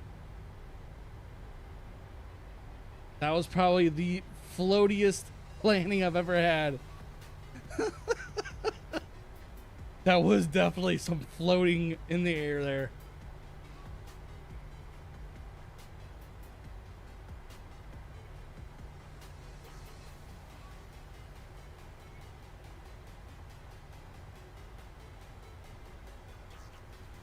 We're definitely going to replay that one.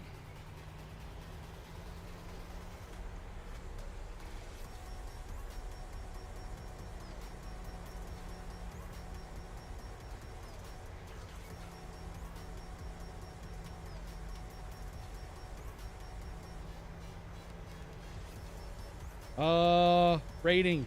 Landing rating. Very curious on what people are going to rate this landing. Because that was a sketchy landing. It's been a while since I've done a hand landing like that.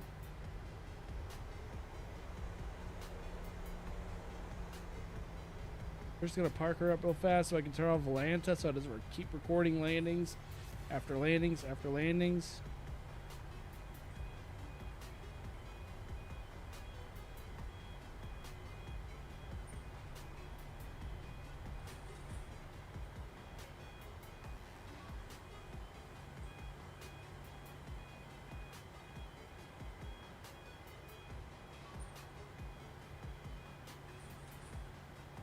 Ooh. Feet per minute, negative 575.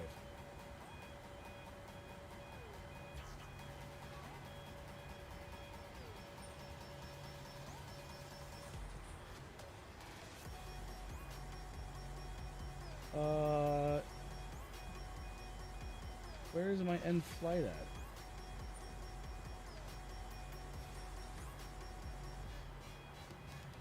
Alright, we're just gonna do this then. Where's Valanta? There's Valanta. Quit, so just record that. I don't know where you came from. Alright, so we're gonna go back to Sky Dolly. Stop recording. We're gonna take this all the way up.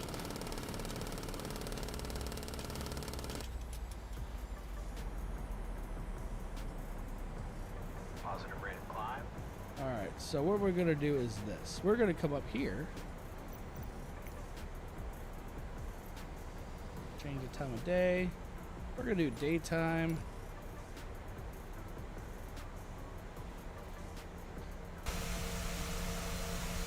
I know that I picked up the right side. I was only on one set of wheels for a moment. For more than a moment. It was like a fucking Ryan's Air type of landing.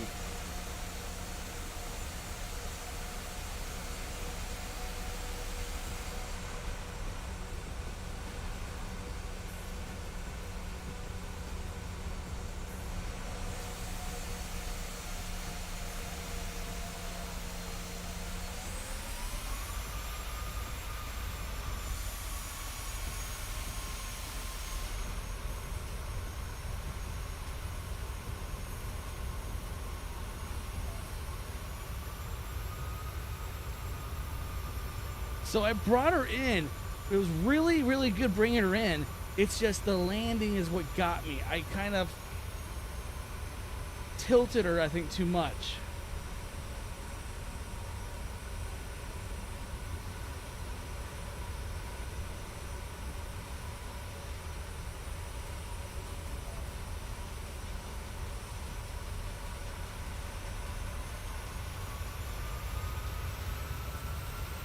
According to the landing, too, I landed at 1.01 Gs.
Alright, let's watch this horrendous landing.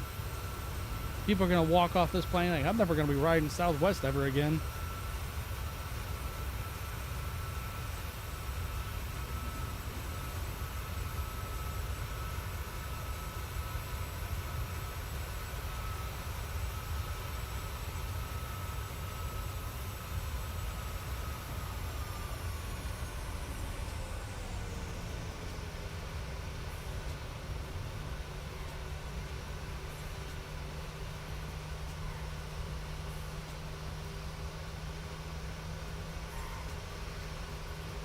Actually, that didn't look nearly as bad as what I thought it was going to be. I thought it was going to be way worse.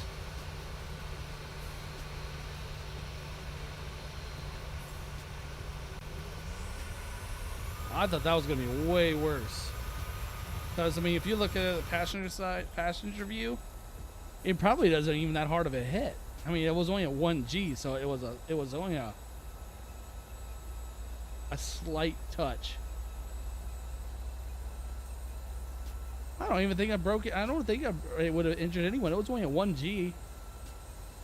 1G is one Earth gravity, so it would have been like, hey, look, we just kissed the ground.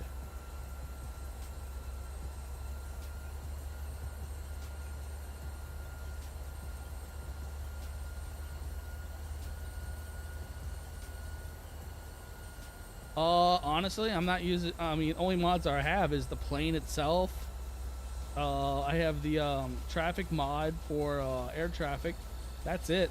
I mean, I run the game at max graphics, really.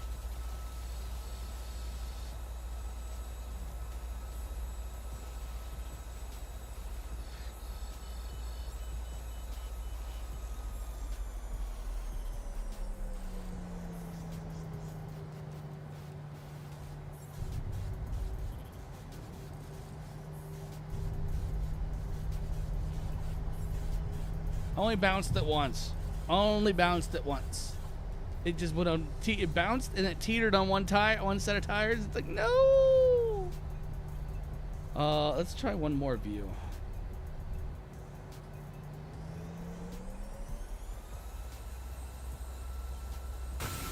Right there. There's your view. There's your sign.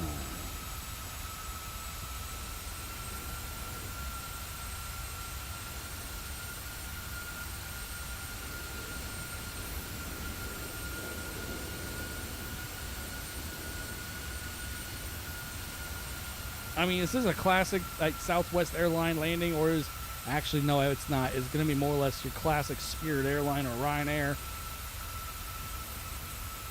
But this is what happens when your autopilot fails.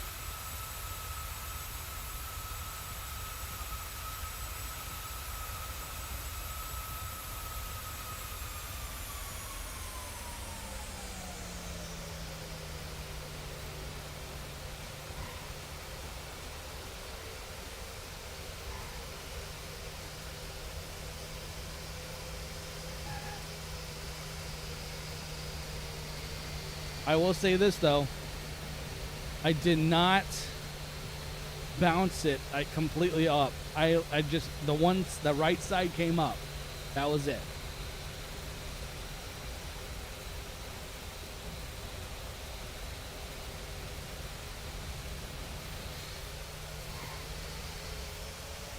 Right there. Right there. That side still was. Oh no, it was off the ground. Never mind.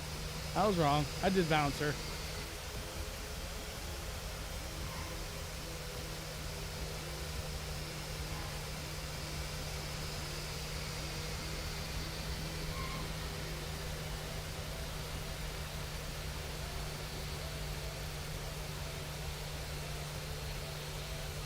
Well, I guess you're my permanent co-pilot.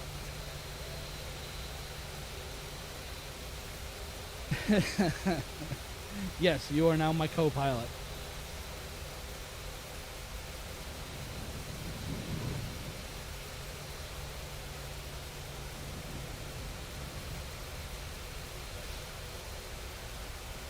It wasn't a horrible landing. I mean, I've seen far worse landings than this. Hell, I've been through. I mean, I've actually done far worse landings.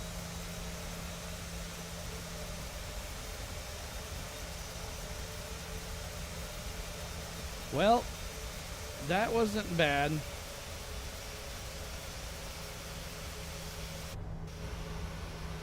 That wasn't bad. Could have been worse. The plane landed.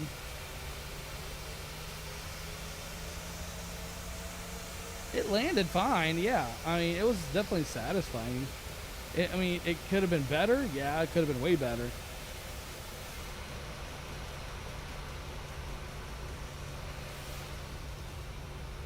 Oh, now this guy's in my way. He wasn't there a while ago.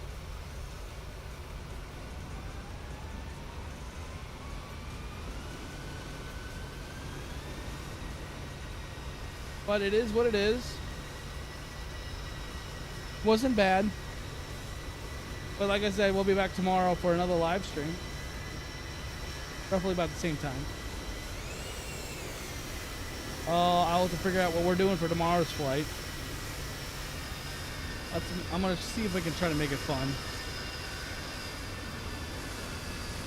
But let's get back inside because it's noisy out there.